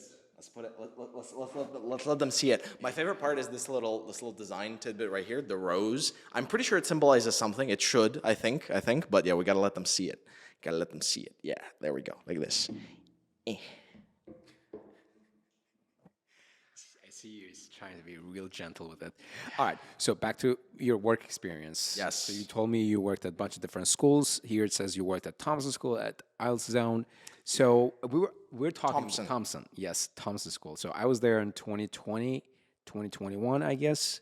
Yeah, sometime February to May 2021. And when were you there? It's a great question. You know what? I think I can actually tell you. Wait. Let me check. I would never remember like the dates, but I think I remember who I was teaching, and I think I still might be able to find like that conversation. So I could tell you exactly the date. Give me a moment. Sure. You were in Tashkent, right? Yes, sir. Wow. Okay. No, I don't have that conversation anymore, so I can't find it. I won't be able to tell you, unfortunately. But I think it was. I have no idea. Not even close, man. I told you, no dates. There's a chance we could have crossed paths. There is a chance. Yeah. Anyway, so what was it like working at Thompson School? How did you like it there? It was all right. Yeah, it was nice. I mean, in general, I think that I'm not really a learning center kind of guy. Like, I've come to terms with it.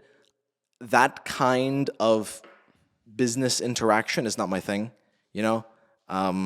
It's competitive. Like, it's competition within the company, you know? In most language centers, there's competition within the company itself. And that's not really my thing. Yeah. Yeah. So you don't like being in the heat of all that. It's just I guess so. Yeah, yeah. I'm also not really a big fan of like a bunch of rules. same here, totally here. That was one of the reasons why I really wanted to go solo one day and have my own thing. And then you get to make the rules, exactly, and you can do it exactly. And I mean, in many cases, like the rules will be similar, but when you are putting the rules in place, you have this ideology for why you're doing it, and it adheres to what you believe the standards should be. So it's completely different. Right. Yeah. I came up with this idea like when I was trying to make a difference where I was used to work. I was Thompson School. It was direct study. Some other place I worked at, but for some reason, nobody listened to me, and I kind of got mad at them for not listening because I knew deep down it was the right thing to do, but people didn't want to do it anyway. So then I thought to myself, well, the only way I can do things my way is if I doing my own thing, if I have my own thing. Right? You can't really make it work Yeah. under someone. Have you seen Spider-Man Across the Spider-Verse? No, not really. What? There's a quote. He says, "Nah, I'm gonna do my own thing." That's you. You should watch that movie. You're gonna like it. Right. Sure. I will. And Yeah. then you moved to IELTS zone. What made you make that decision? Nah, I did not move after that. The order in which I think those centers come, I'm pretty sure. I don't know. Yeah. There's a reason why there's no dates there. Is because I don't remember. I think after that, I went to work for. I think actually after that, I started working for myself. I think that was the moment when I started working online, actually, before I went to IELTS Zone. I worked at IELTS Zone like after I already had the channel, and it was kind of like an experiment thing. I was just curious if I could make what I was curious at the time. What I was curious of at the time was that I wanted to try to take my online materials that I do like kind of lecture lessons with and turn them into offline materials where we're doing like environment lesson. Like it's kind of the stuff that I told you about. It's a kind of a more mixed material kind of thing, a mixed multimedia kind of thing. It was an interesting experience. It didn't really work out exactly the way I imagined it. Wasn't exactly the thing, so that's why I stopped. So that was the plan. Yeah, like it was something that I wanted to try at IELTS Zone, and it was cool. The people there really professional. There was a guy that I was working with. I forgot his name unfortunately, but he was like the main guy, the guy that I was working with. Not Big Soap and but like the guy. I forgot his name. If he watches this video, I'm really sorry. The guy. And so like I had like some family stuff going on at the time as well, and then after that, I was just like, all right, this is too much for me, and I stopped offline. Yeah, and offline. Since then, the offline work that I've done has always been completely different. Like right now, let me tell you, I'm working at the Mirzolubek Vorislare Ochuv Kurse. I think that's what it's called. Okay. Yeah. And I'm working there because the name is long and powerful. And you see, you're immediately impressed. Yeah. Right, I am. Yeah. It's a bit of a mouthful. It's It hard to is. pronounce. Doesn't roll off the tongue that easy. So, what did you like about working at IELTS Zone? I'm really curious what it's like there. It's interesting. I think it's different between like the way I was treated and the way that other teachers are usually treated. Since I was kind of working there, not entirely as like an employee. I was working there because I'm, more or less friends with Big Soap and it was, I guess, different. I don't know exactly what it's like for other teachers, right? So I think that it's cool, I was in touch with Dovotron, who got 9 after me. Yeah, he was not number 7, he was number 8. No comments. So he went on to work with IELTS Zone, and they're working like a lot together now, and he's there, and he's like he's there, he's doing the thing, and I think that it's cool. Yeah, if he's enjoying it, if he's in the process, if he's if the way that he is representing the company and the way that the company represents him feels good to him, and that's the way that he wants to be represented, then I think that's great, you know?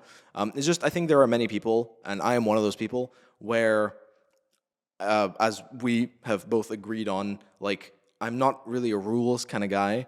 Like, I like to do my own thing, right? And as you said, the same thing. I'm just not somebody who can work in good conscience, in good conscience for somebody else's brand and develop their brand using myself, right? It just feels dishonest in many ways. So because of that, I guess I could just never mesh with it, you know? Like, when you're asking me about, like, the way, how did it feel working there? What do you mean by that? Ask me a more specific question. Come on, tell me. What is it you want to know? I should. Like the internal system, like the rules and the policies, but you told me you're one of the guys who were exempt. Oh, well, yeah, more or less. Yeah. I think there's a lot of rules that, I mean, like, one of the things is, I'm pretty sure in many cases, like, they don't really want people to open, like, their own Telegram channels or whatever. I think they do that in most centers nowadays. Like, most places you go to, yeah. Like, I was working at another place, and they were like, "Yeah, no, you got to close that shit down." And I'm like, "Are you dumb? I'm not doing that." Yeah. I don't get it. Like, does it not bring your school more attention? Like, more? I think IELTS Zone has a certain history where it would make sense that within the history of IELTS Zone, you know, that it would not be within their best interest. You know, like teachers shaving off some of the business, and that's how that works. Yeah, you know, so it would make sense. And to be honest, if you look at, like, one of the centers in Tashkent, which, as far as I know, as far as I'm aware, is the most, you know, the biggest, the most prolific and the biggest. I think one of the reasons that they are in that position, right? Should we name names? Naming names? Should we drop names? That's up to you. Internation, they are the biggest, I'm pretty sure, in terms of market share, in Tashkent, at least. Like, they have really strict rules. I think most teachers are aware of that. That's one of the things that they're known for. You know, like, I had an interview with Internation. They tried to recruit me, like, a bunch of times, but I had an interview I had an interview with them where they called me, and the guy was like, "Okay, now explain mixed conditional." For real? Yeah, like, exactly like that, yeah. And I'm gonna be honest with you, I suck at grammar. My grammar is not that good. I mean, you know, depending on the situation, right? A lot of the grammar that I teach, I have to prepare for it to teach it, like, correctly. Plus, since I'm teaching it all in English, depending on the level of grammar, like, it doesn't really work like that. So I was like, "Nah, I'm not gonna do that." And he's like, "Okay, all right, that's it." And I'm like, "Oh, okay, cool." And then that's it. And the interview was over after that. So... yeah. So it's like, okay, cool. So that's, like, the first step. And then the second step is, obviously, when you're getting hired, there's, like, a bunch of rules. As far as I know, right? Allegedly, I don't know, because I never got to that stage in the interview process. I failed at the first step. They don't allow a bunch of certain things. Like, for example, you can't sit down during the lesson. Yeah, I've heard it. Yeah. But you see, the problem with that is, aren't they worried about their teachers getting back hernia? Because, like, prolonged standing, Who cares? Causes hernia. The teacher is a tool. It's like when your disc in your backbone ruptures and it hits the nerve canal and you feel excruciating pain all over your body. Allegedly. That is not allegedly. I can speak to that from personal happened? experience. Well, not from teaching, but from lifting heavy. Oh, okay. Well, that's a different thing. That's a different thing. That's a different thing. Well, based on the research I've done on hernia and everything, prolonged standing can be one of the leading causes of back hernia, back injuries. Allegedly. That is not allegedly. That is that is science-based. Well, yeah. Okay, so go and look it up for yourself. Okay, if you don't believe me. The point is right. Like, yeah, obviously, right. I agree with you. If they're making their teachers, then they better than pay for their insurance. I don't think insurance is a thing. I don't think that's a thing. Like, in the U.S., people do that. Like, when you get a job, any job, they do pay for you. But I don't think that exists here. I mean, healthcare is free here, so why do you need insurance? I do encourage our teachers every now and then to stand pace around for better student engagement, because it really helps, right? Keeps them engaged and focused, Absolutely. right, and on their toes. But I'm worried about, like, teachers getting exhausted. Like, if you have 3 classes you're teaching back to back and you're standing for how many, like 6 hours? Because the average class duration here at the school is 2 hours, not 80 minutes like it is in Tashkent. No. And imagine them standing for 6 By the way, do you guys have breaks? Do you do like breaks, or do they just like teach 2 hours and that's it? Or do you like? Because I've seen some centers where they institute like you must take a break, like 1 hour break, 1 hour always. No, we don't do that. No. Do they have the option to do that if they get really tired? They'll say, "Okay, guys, do this assignment," and then while they're doing the assignment, they go out for a smoke break. Does that happen or? Yeah. Okay. We Okay. can Yeah. do that. Like, Yeah. so you can give them an assignment and go and use the bathroom or have some water or whatnot. Yeah. That's how. Yeah. Yeah. But I've never seen teachers smoking. Well, metaphorical smoke break. Yeah, Yeah, I know. yeah, I know. yeah. I'm just. I mean, okay, it's better for them to smoke outside than inside the classroom, right? I'm sure in the Soviet Union, some teachers just like smoked in the middle of the lesson. That definitely. To get back to what you asked, the thing is, I definitely do agree about the pacing around the classroom. Like that's a TESOL thing. That's definitely a TESOL thing because, as I said, that's classroom presence, and you do have to monitor that, control that, and understand the effect of that. You don't just stand up and like in the middle of talking, you just walk up to a student and you look at them like this, right? You have to do that on purpose for some reason, right? The thing about intonation is that. I think most people would agree, most teachers, that in many cases their rules are more or less really restrictive, and I think that that's served their business really well. That's all I can say. If I was to build a center, that is probably one of the first things that you would do. I'm not sure if it would be exactly in that way. There's obviously some things that you want to think about. But since it's been successful, like if I was technically as a, let's say, capitalist, considering what kind of center I'd make, I would definitely take the teacher as a tool, right? Not as a personality, but as a tool, because that's how it is the most profitable. Right. Yeah. Do your podcasts usually get this political? I like how like we finish that topic and then we go back immediately. Just take another dip.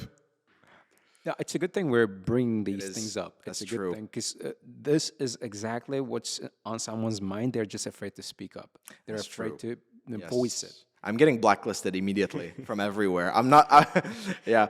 Okay. Again, I doubt people are going to make this far into the podcast. I really hope so. And I hope the people that do make it don't share it with anybody else. Yeah, but we're going to put timestamps. We should watch these moments. Yeah. Okay. Well, anyway, I do want to add to that. Like, I've done a bunch of lectures with intonation. We have worked together quite a lot. The reason why I'm saying it in this way is because, as I mentioned, in a capitalistic sense, like, if I was to build a center, that's how I'd do it, because it's a good system. It is a good system, honestly. I think the reason why they have reached such a level is because as a system, it works well. I think I am more or less a very systematic kind of person. I do like, when I'm working in any sphere, in any part, systematizing the process, making the process work in an effective way. And I would say that some of the things that they do, a lot of the things that they do are smart. They are really smart. Yeah. So. Yeah, I'm 100% with you on that. But the problem with that, I'll tell you what the problem is. The biggest problem is falling victim to your own systems. So when you are operating off of a system, it at some point is going to numb your conscious mind, and you go on autopilot. That's how you want it to be. That's how businesses get popular. That's what I think. That's gonna kill away the human part. That's gonna kill away the mindfulness part. Businesses are not people. If you think a business is a person, then I don't think you'll be able to grow a business as quickly as you possibly could. I think that one of the main things that capitalism teaches you is that systematization and the removal of the human element, the human factor, which can sometimes go up really high. It can be great, but sometimes it goes lower, which you don't want. The removal of that factor makes systems much more effective. I think my take on this would be like creating mini ecosystems within a large one, like they do with Apple or like big tech companies where they have their own campuses, where people can like walk around, like work outside their office, right? Have flexible work hours, right? And they can be meaningful part of the decision-making process. That's what I'm after. I know it takes a lot of brain power. It takes a lot of like planning and going back and forth, right? Debates and discussions. But man, is it so Yeah. meaningful.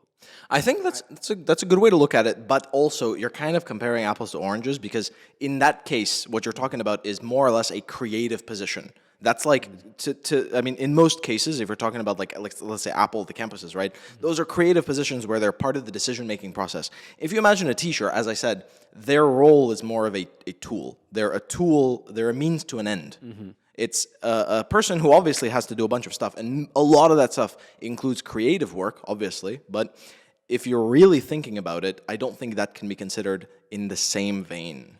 Here's how we can do it. Like whenever there's an important policy we're making, we put it up to vote. That's cool. This is one. Or we ask teachers' take on it.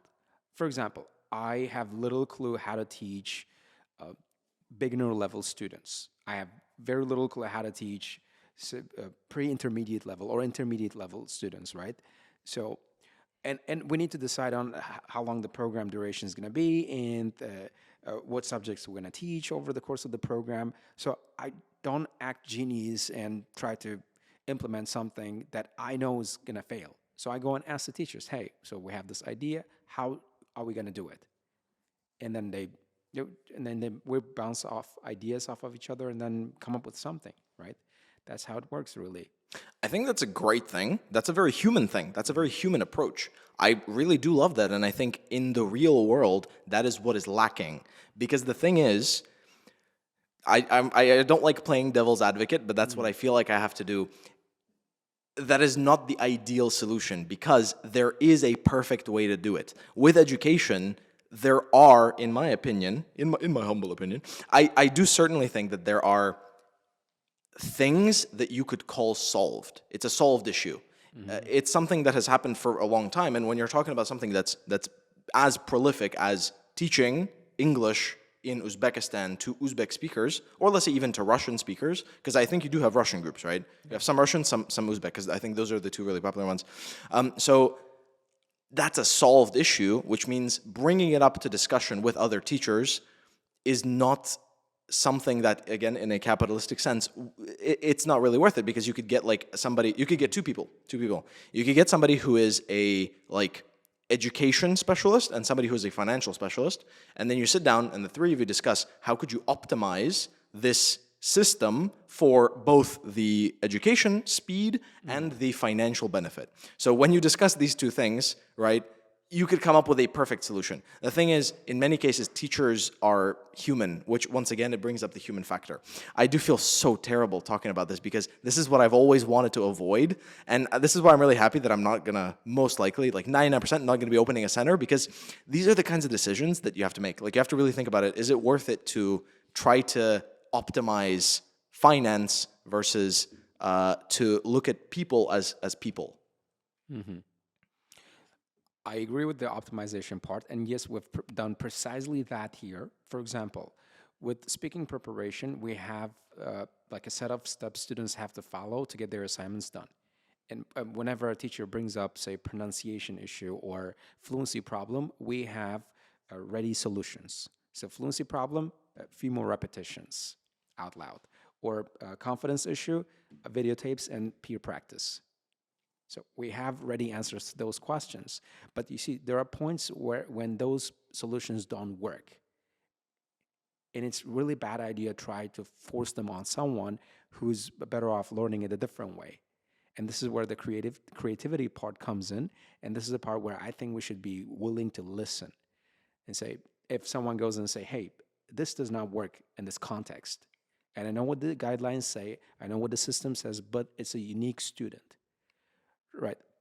And yes, it takes time, resources, time and money and space to have these discussions, to have these conversations and work towards a solution. But ultimately, if it's going to benefit that unique student, then why not give it a shot? Yeah, I think so. Even if it means business is going to make $100 less money or $200 less money, even if it means that, it is going to help that individual to get ahead in life. And that's what we are doing here, after all, I guess, is trying to help each other get ahead in life, trying to help each other grow, get better, so that we can help the next guy. I think, yeah, that's a good way to look at it. Yeah, yeah. Helping people. Yeah. It's what they say about like marketing. Like, you shouldn't be looking to sell. You should be looking to provide solutions. Like you're not looking to sell to each person. That's why I do like the point of selecting students. But I mean, yeah, I don't know. It's really interesting. It's really interesting. I wish I knew more about like money, because I think money does play a really big factor in all this. You have an economics degree, don't you? Yeah, I do. How has that played a role in you building a center? Do you think that's helped you? To some extent, yes. So like understanding concepts like demand and supply, and what like pricing, and the importance of like capital, and they call it initial capital, and but the majority of the things I know about running a business are picked up along the way. Like Really? yeah, The majority of the things. majority of Wouldn't things. you say that like you spent some time covering that during your major, during your studies, but then the real world application of that happened during the process? Or would you say literally like you never talked about it, you never learned about it, but then when you had a business, you had to learn it? Well, my major economics is more of it's more of a social subject than it is a science. Like so, where we are taught like theories about how countries' economies run, but which does not directly translate into how to run a business, right? So one of the things, what are the things I learned about running a business that might be connected, that can be tied back to my economics degree? Has anyone ever asked you a question like this? No, no, not really. It's a good one. It's a good one. It's a good one. I saw your degree while we were upstairs, and I decided I have to tie that in somehow. Yeah, because it is really interesting. Because I have heard a lot of stuff about how universities. You finished your university. Westminster International University in Tashkent. Yeah, I've heard a lot of stuff about how university here, like, kind of doesn't really do a good job, and I feel like that's not always true. No, not really. It's just students do a bad job of learning. That's what I think. That's what I've been thinking. Yeah, yeah, yeah. But now we're gonna see how much you learned, and we're gonna compare that to how much you used. It's about time we put to the test what I've learned, right? Exactly. I'm gonna call Westminster right now, and we're gonna decide everything. It's been almost 3 years since I've been out of university. One of the most important lessons I learned from university, I think, is how to use Excel. Oh, do you know how to use like the formulas? Yes, sir. Whoa! It's a game changer. It's a total game changer. Power. It's total. You actually know how to use Excel too. It says on your CV. You know who makes Excel for me?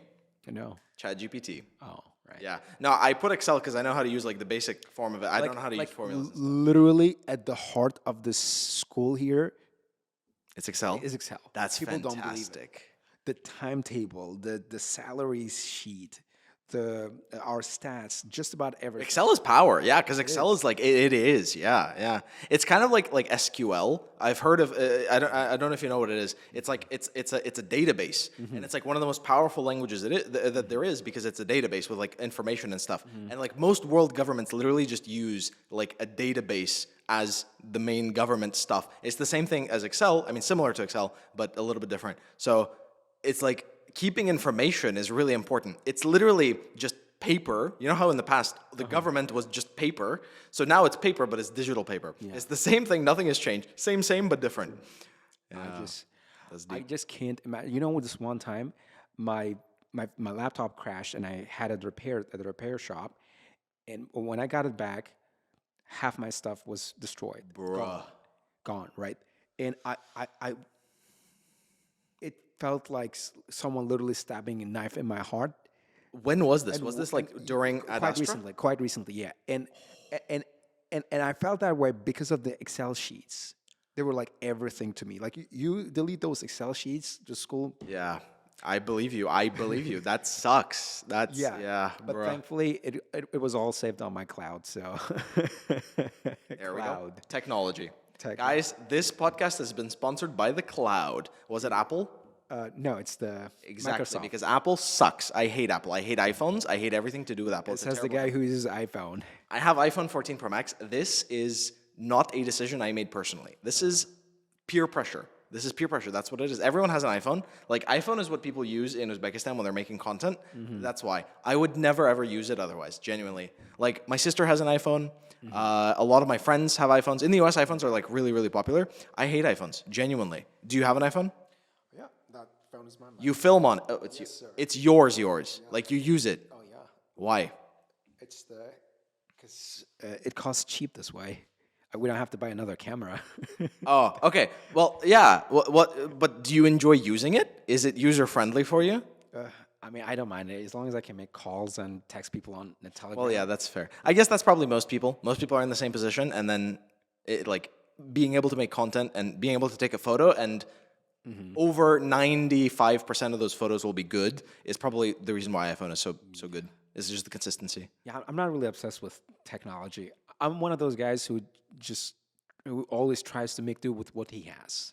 Like, if I get Samsung and I need to shoot a podcast, I'll figure something out. No. But even if I don't have the best editing tool, we're just gonna make do with what we have. All right, going back to Excel. One of the other great things about Excel is, man, I forgot.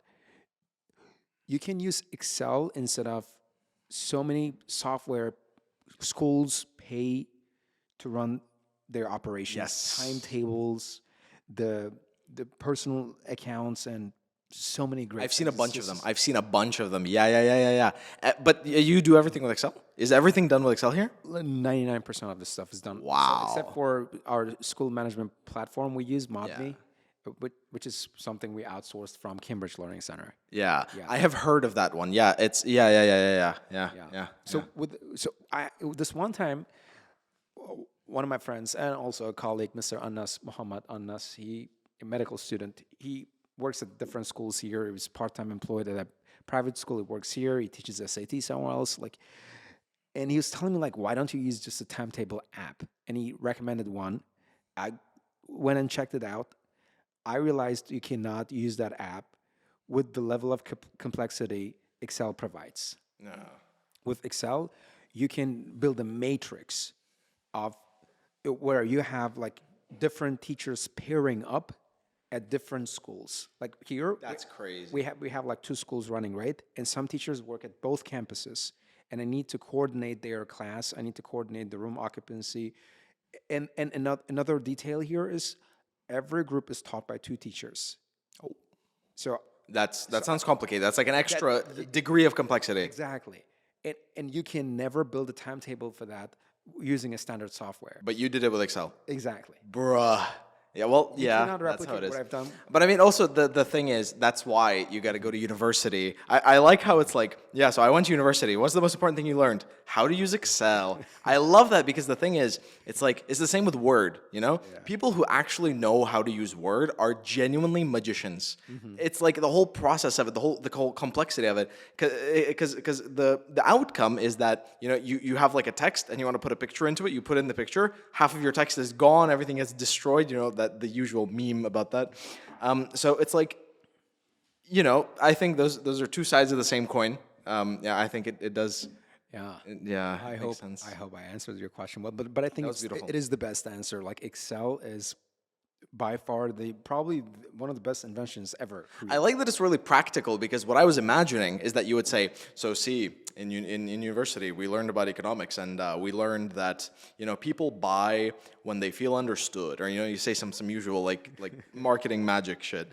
But you're just like, you know, I learned how to use Excel. I love that. Like, that's a hard skill. That's what people don't understand. It's that, like, in the real world, you can't go by just remembering like the quotes that you see on Facebook. Hard skills are what actually gets you all the way. Like, that's why I really love when I see people who are interested in doing the process in a really good job. Doing the process in a really good way. Doing a good job of the process itself. You know, loving the process itself rather than just trying to skip to the end result. Yeah. Yeah. You're right.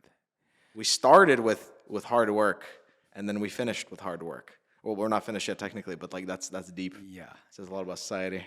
Right. But we're almost there though, trust me. Yeah. So, what are some key lessons you've learned having worked at multiple schools? Like, if you were to name your, top 2, 3 lessons you've learned, insights you've gained from having worked at so many different places, having been to different countries.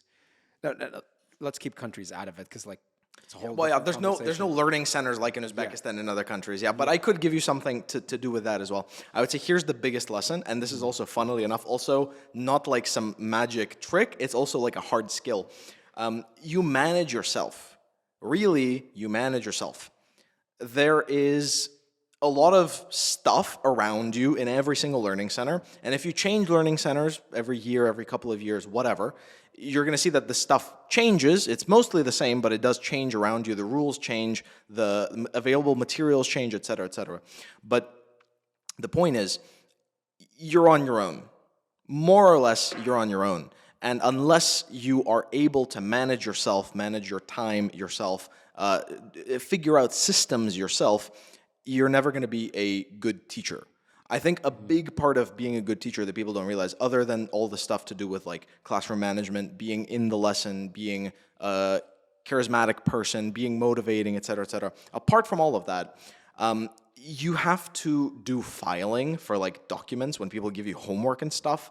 You have to figure out like where you're going to put things. You're going to have to do to-do lists for yourself. If a student misses homework, you got to write down that student didn't do their homework, and then you got to ask them for it the next time, because if you don't, they're going to say, oh, he didn't check once, he's not going to check again. And then another student, and the rest of the students, and then eventually the students will just never do your homework. And once they're at that point, there's no going back. So you just have to catch that, and you have to remember that. And there are so many of those things that you have to remember. And then when you add the next level of having multiple groups, and as you mentioned, like each group has 2 teachers coordinating with the other teachers, a lot of that stuff is these like micromanagement moments where you cannot have the expectation that the center is going to take care of it, because they never do. That's not only is that something they don't want to do, most likely, but it's something that's realistically impossible. All these micromanagement moments have to be coordinated by yourself. So if you want to be a good teacher, if you want to start today and you want to be like a really fantastic, great teacher, you got to start by imagining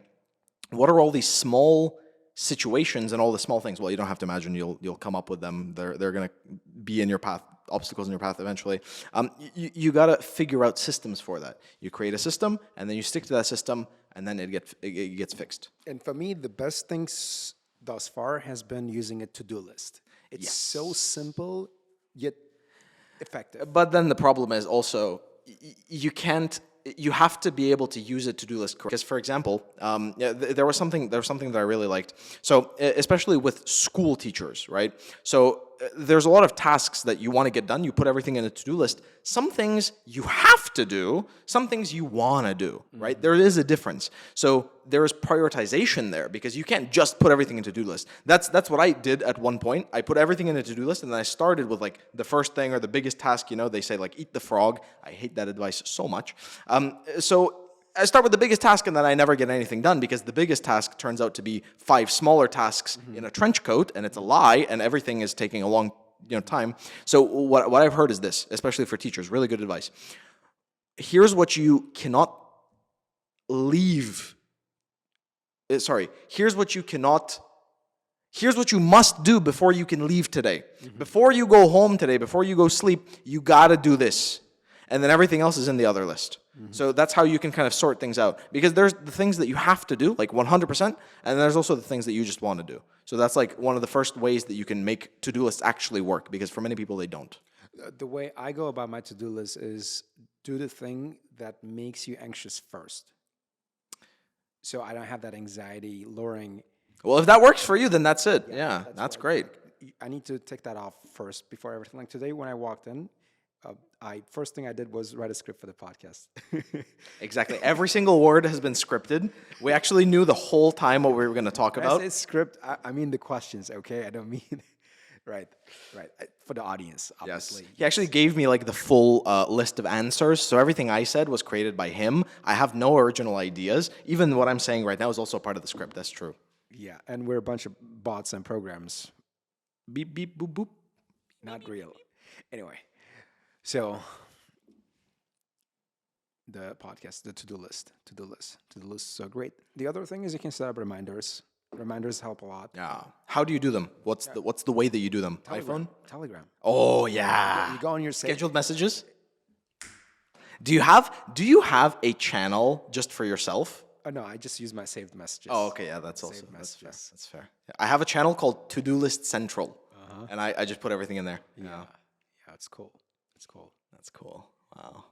I just can't believe that being productive and getting a lot of work done comes down to simple things. It does. Like having a to-do list, prioritizing, having reminders, and gives you such an advantage over people Who don't? who don't have these things.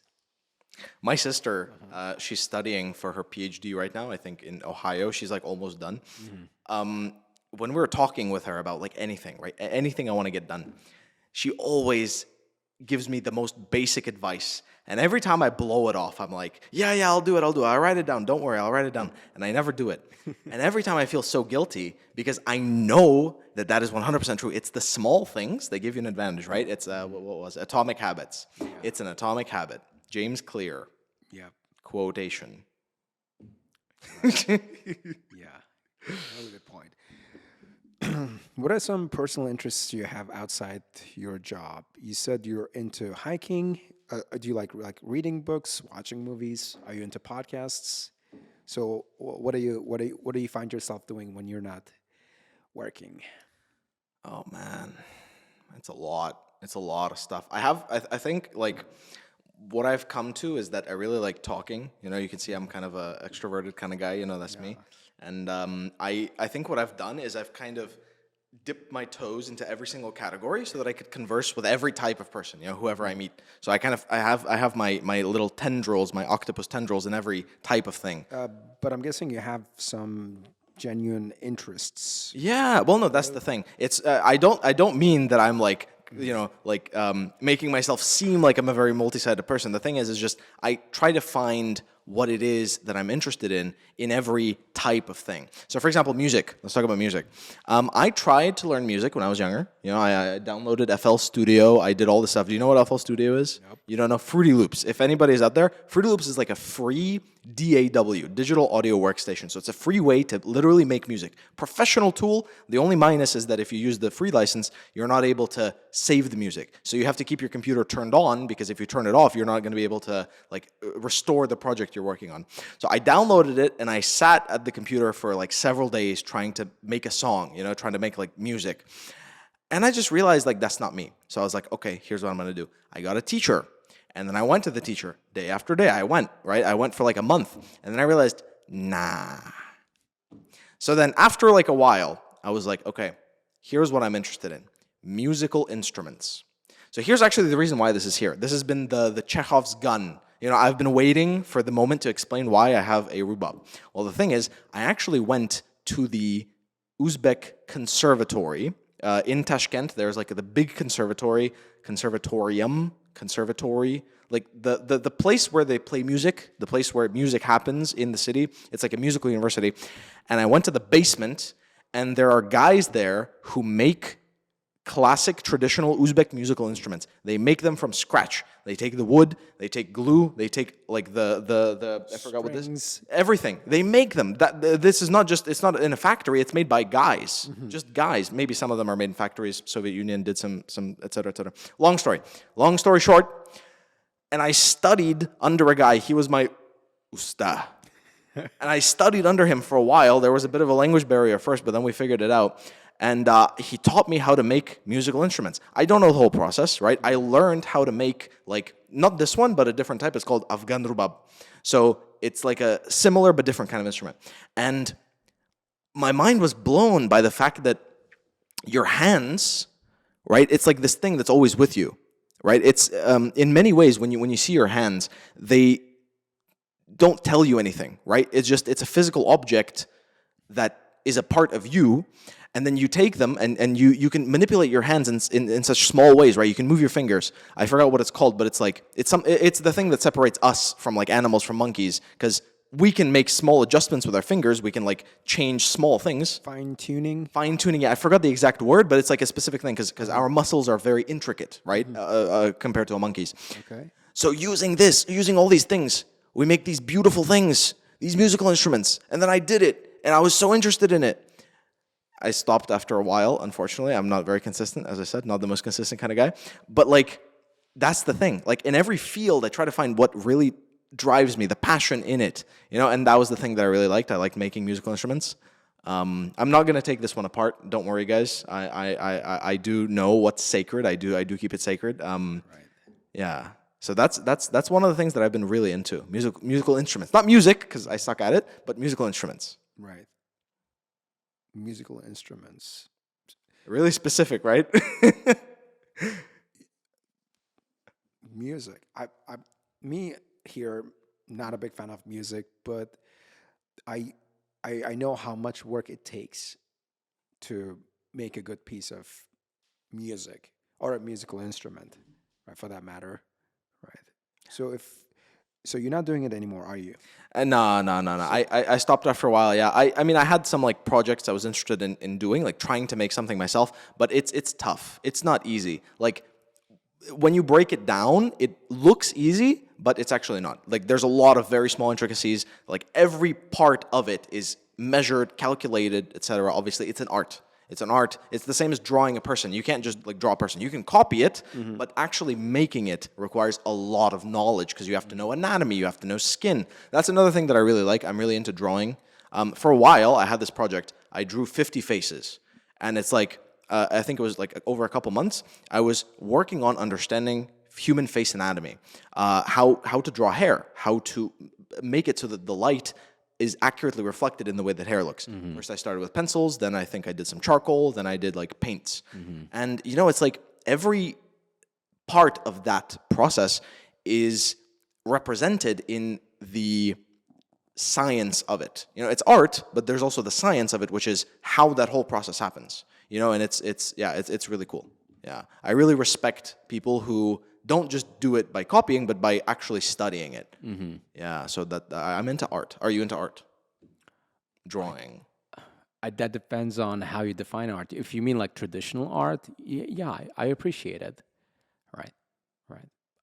But not, I guess, Well, yeah, not yeah. obsessed with it like a lot of other people. Yeah, Right? that's fair. That's fair. I try to stay like hard-headed, right? Try not to get emotional. That's fair. And art does make you emotional. Art is about emotion. Yeah, it's a lot about emotion. Yeah, that's fair. Do you enjoy going to museums? Have you taken a look? Ever been to? No, the kind of art I enjoy is the art. What kind of art do I enjoy? I mean, I'm not listening to music anymore. I Art don't can watch be many things. Art can be many things. Art is, just as much visual as auditory as feeling. Art can be many things. So I'm more of like a numbers guy. I look for reason, logic, and symmetry kind of thing, right? So that's how it is. There is a lot of symmetry in art, but like as I mentioned, this is why I'm kind of into a lot of things. Numbers is something I'm really not into yet, but I was thinking about trying to take SAT this year just to see how I would do, studying for it. So that's the thing. That's why I'm trying to kind of dip my toes in everything, because I do think that there's value in that. There's definitely a lot of value in that. Not like I think there's value. There's definitely a lot of value in that. So that's why it's important for me to, kind of cover that as well, to have conversation about that. I think the reason why I'm not as fond of art as yours because there's not much measurability, and I really need that. Oh, I need to be able to measure where I'm going. There is. But with art is like you gotta be willing to lose yourself and be okay with the idea of not having any result at the end, right? It's actually really interesting you say that, because the thing is, most artists have the opposite. Most artists are incredibly aware of the measurability of art, because art in many ways is about comparison. Like when you're talking about measurability, I think in many cases, even with real numbers, it also comes to comparisons, right? Like when you say, for example, this business is doing really well, this one is not. When you're talking about that, it's all about comparisons. It's the same thing with art. It's actually exactly the same thing. Many artists struggle with looking at other people, and what they have to do is they have to look at that and say, I shouldn't compare. I shouldn't be measuring art. So losing yourself is kind of the final step, losing yourself in the art, in the process. So, well, when I say measurability, I meant more like the measurability of your progress, like how much you've come like since you started, and like how good you are at it? Well, I mean that can also be measured quite a lot. I think maybe you haven't like done a lot of art. I think that's kind of the main thing. Yeah. I just suck at it, honestly. Art kind of thing. You better ask me more about how to deal with people. I'm more of like a people's guy, people's person, right? I like dealing with people. I like solving their problems. I like working things out, right? Yeah. I think I've worked out a lot of things with people, with the exception of IDP Yeah. and that video. That's right? yeah. It's gonna go down as one That of the hasn't things. gotten worked out yet. Yeah. Listen, there's always a chance. Maybe it'll get worked out. March hasn't ended yet. Right. How do you think this thing is gonna end?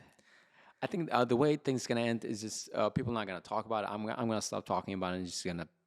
I think away. eventually someone should respond. You know, you've been calling into the void. You've been looking at the abyss for a while. I think eventually the abyss should call back to you. You know, I think you'll get a response eventually.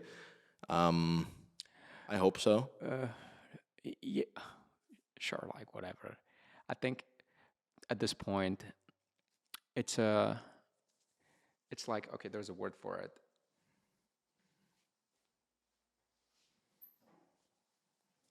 It's a losing game. That's what they call it. Losing game. It's like you're trying to win a losing game. There's Arcade. arcade. Yes. Arcade. So he does listen to music. I knew it, guys. There we go. We cracked him. Yeah, loving you is a losing game. Yeah. Remember that. All right, there's this one final part we need to get to before we run out of space. Let's do it. Yes, philosophy. Finally. Oh. But we got to keep it real short because we got only how much time we got on? 15 minutes. Okay, good. Like about 5 minutes each question. So first question I got on the list is like, how would you sum up your philosophy at this point in life in just a few words or lines? Okay, just a few words. Wait, Or is lines, it is the question just a few words or lines, or is that because we have a time limit? Well, I usually add that part because the question itself, like, what is your philosophy on life, can be too broad. That's true. That's true. It's a very big question as well. Yeah. Okay. So I actually have a very good answer for this. Here it is. It's going to be a little bit. Okay. The answer itself is very short, but the explanation for the answer is very long. One must imagine Sisyphus happy. What is Sisyphus? Sisyphus. There we go. See, I made him ask. So let me tell you. There's this story of a Greek king. Okay, so my answer is actually finished. Now I'm giving the explanation. See, that's how we get around these kinds of limitations. So Sisyphus was a Greek king, and there's a story of how he was a really bad guy. He was like killing people for fun, doing this, doing that. So the Greek gods decided to punish him. They said, "Idiot, you are dumb," and they made him push a rock up a mountain. And the trick is, when he gets to the top, the rock always goes back down. It always rolls back down every single day. So there's this philosopher who I think at this point a really big fan of. His name is Albert Camus. And what he said and the way that he described the story is very interesting. He kind of played off of that. He explained it in the opposite way. He said that one sec, I have to find the exact quote because I cannot say it as beautiful as he can. I don't want to misrepresent it because it's a really, really cool thing. Take your time. Okay. Actually, I love it so much. I have a poster of it in my room, and I made the poster myself. It's loading.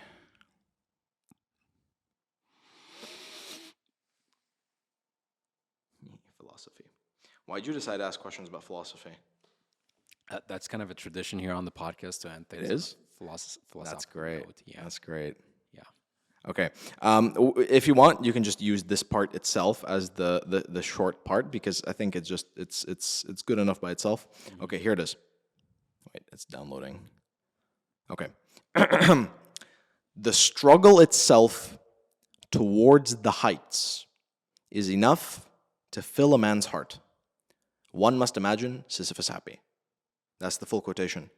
So it's about the story of how a man finds fulfillment in a mundane task. I feel like it's a really accurate representation of daily life and how we've talked about mundane work, the things that you just do, the work that you go to.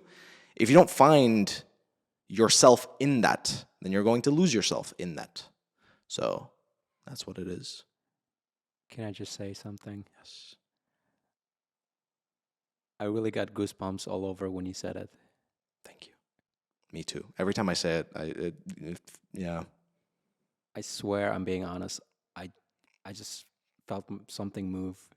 I felt deeply touched when you said the struggle fills the men's heart. Yes. If you want to look at the poster, it's a really nice poster. I made it myself. Please do share it. I have it on my wall. I have to read it again. Every time I read it, I struggle feel like I'm gonna tear up a little bit. I love it so much. It's great. The struggle itself towards the heights is enough to fill a man's heart. That's a little bit of a tearjerker. You know what's great about this quote?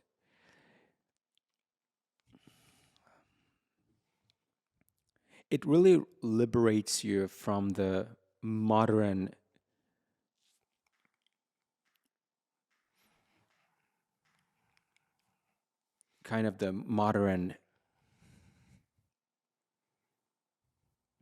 perception of what happiness truly is, like chasing the expensive stuff or having the rat race. Yeah, the rat race, exactly. Like when you read this quote, it just instantly liberates you. It liberates your soul. It's a good one. It is.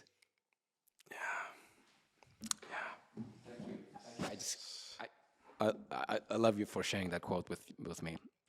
And please do DM me that quote. Yes. I need it somewhere. I'm gonna put it somewhere on my bio. I've never done that, but that's so deep, man. That's so deep. I feel like this quote and the whole story of it. I've as I said, like most of what I know is from YouTube videos. I feel like honestly I should read the book because there's a full book about this. It's called The Myth of Sisyphus. It's a book and he actually wrote the book. Albert Camus is like one of the most influential people because the thing is like when you listen to a lot of the guys that are around today, one of the most common thoughts and one of the most common philosophies is Stoicism. Right? I've heard a lot of people, like, for example, I talk a lot to Abdurazak Ozodbek, the other IELTS guys, here in Uzbekistan. And I think in many other countries also, Stoicism is really popular. But what this is kind of like the real life version of Stoicism. Because in many ways, Stoicism is about distancing yourself from emotions, not letting yourself feel them, right? You're taking a step back and you're saying, I choose to not feel those emotions because they are not good for me, etc., whatever. I can't say that in a beautiful way. But what Albert Camus is about, the whole thing that he's talking about is different. It's kind of like the rotation of it. It's called absurdism, where you imagine or you realize and you are honest with yourself about the absurdity of life, about the fact that life in many ways, and the life that we are living, is, if you really think about it, completely insane. How far technology has come, how far things have come. And this was, by the way, I think it was like at least 60, 70, 80 years ago, before all this technology existed. This is just about society. Mm-hmm. When you add technology into it, it's like another step completely. And how far capitalism has come. Yeah, so anyway. And what this says is, this is the rejection of those values. This is the rejection of that value. Absurdism is about valuing yourself first and your happiness, because you know that regardless of what everything is, the path itself is life. Life is worth living. That's basically what it is at its core. And it's just, yeah, like every time I think about it, like this whole concept, it's very liberating. Yeah, I love that word. It's yeah. Bro.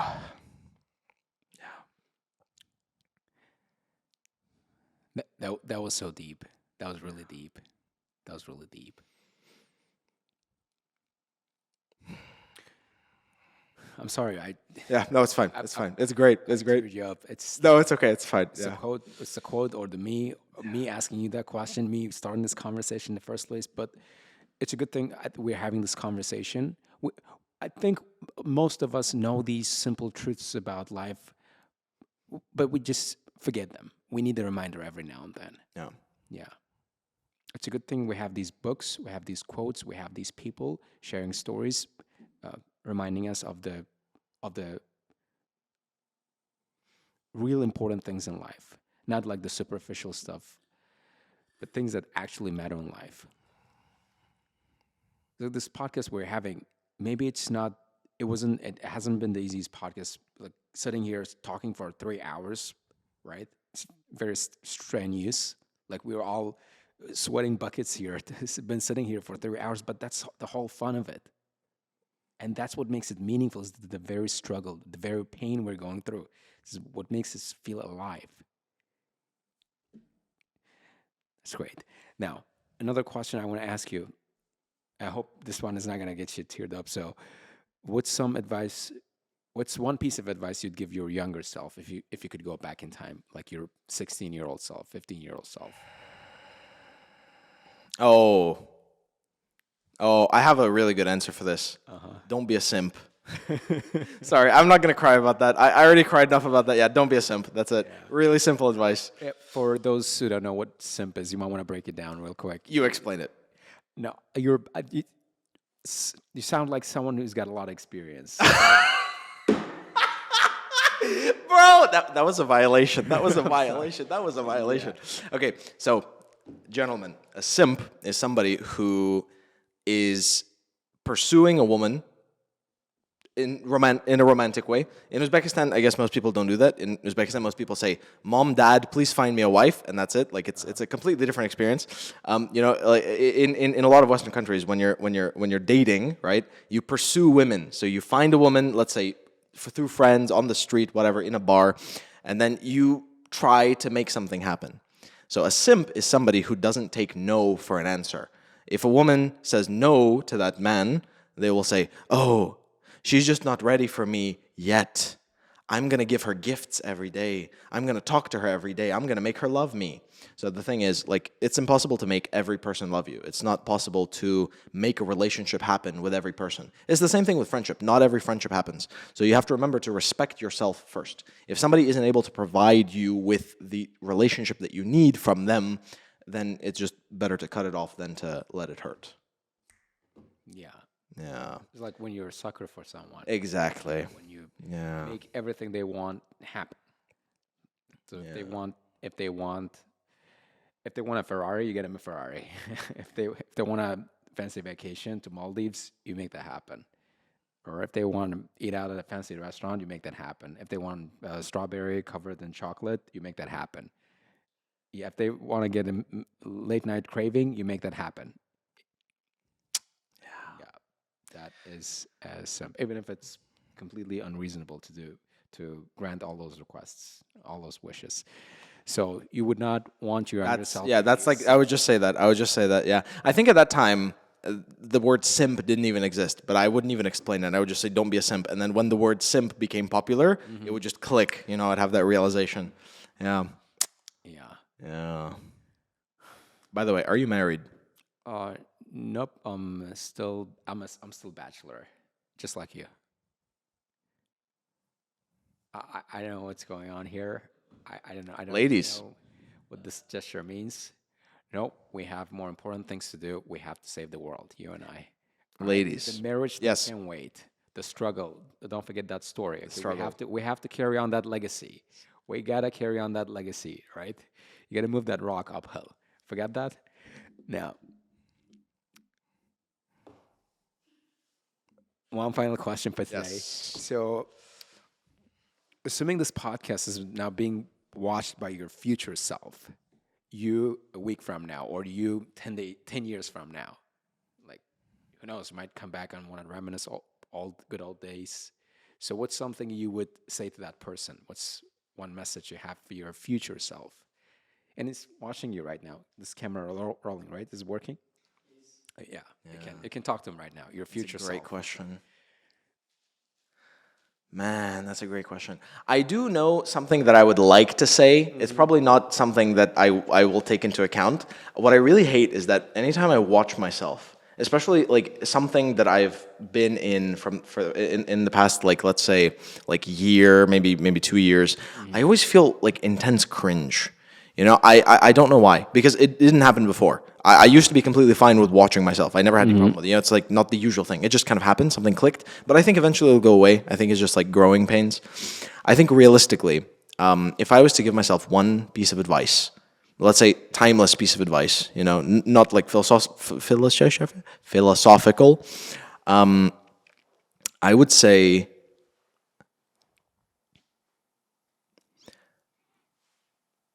don't stop. Keep going. It will get better and it will get worse. But if you don't stop, it will get somewhere. That's it.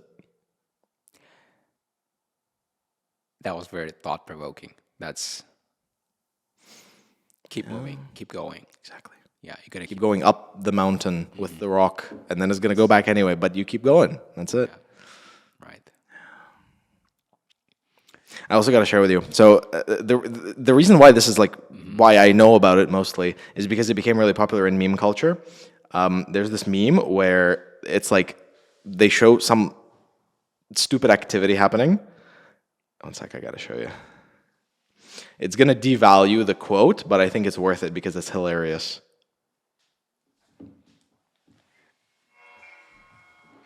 Here's the song. Okay, so here's what it looks like. Wait, I'm gonna.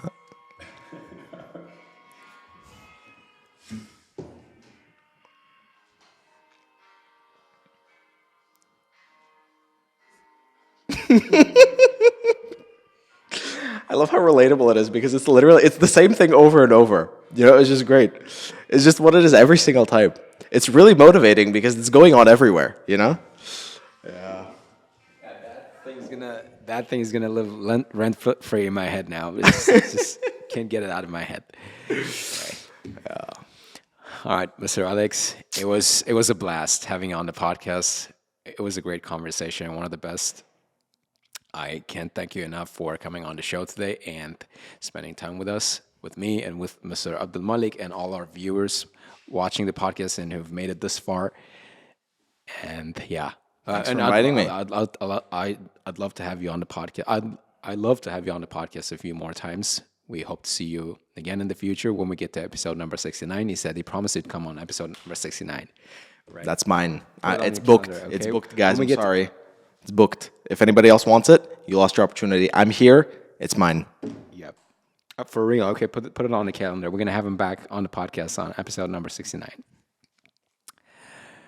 Right. So, do you have any comments you want to make before we wrap it up? It's been great. Thank you so much. Guys, subscribe to Alex Native IELTS, Telegram, Instagram, YouTube. Follow me everywhere right now. Or he's gonna kill you. Exactly. This is going to be somewhere on your head. Right. And we're gonna leave all his links in the description box below, guys. All right. Hope you enjoyed today's episode. If you liked it, don't forget to subscribe to our channel, like our content, and leave your comments in the comment section below. I'll see you in the next one. Peace.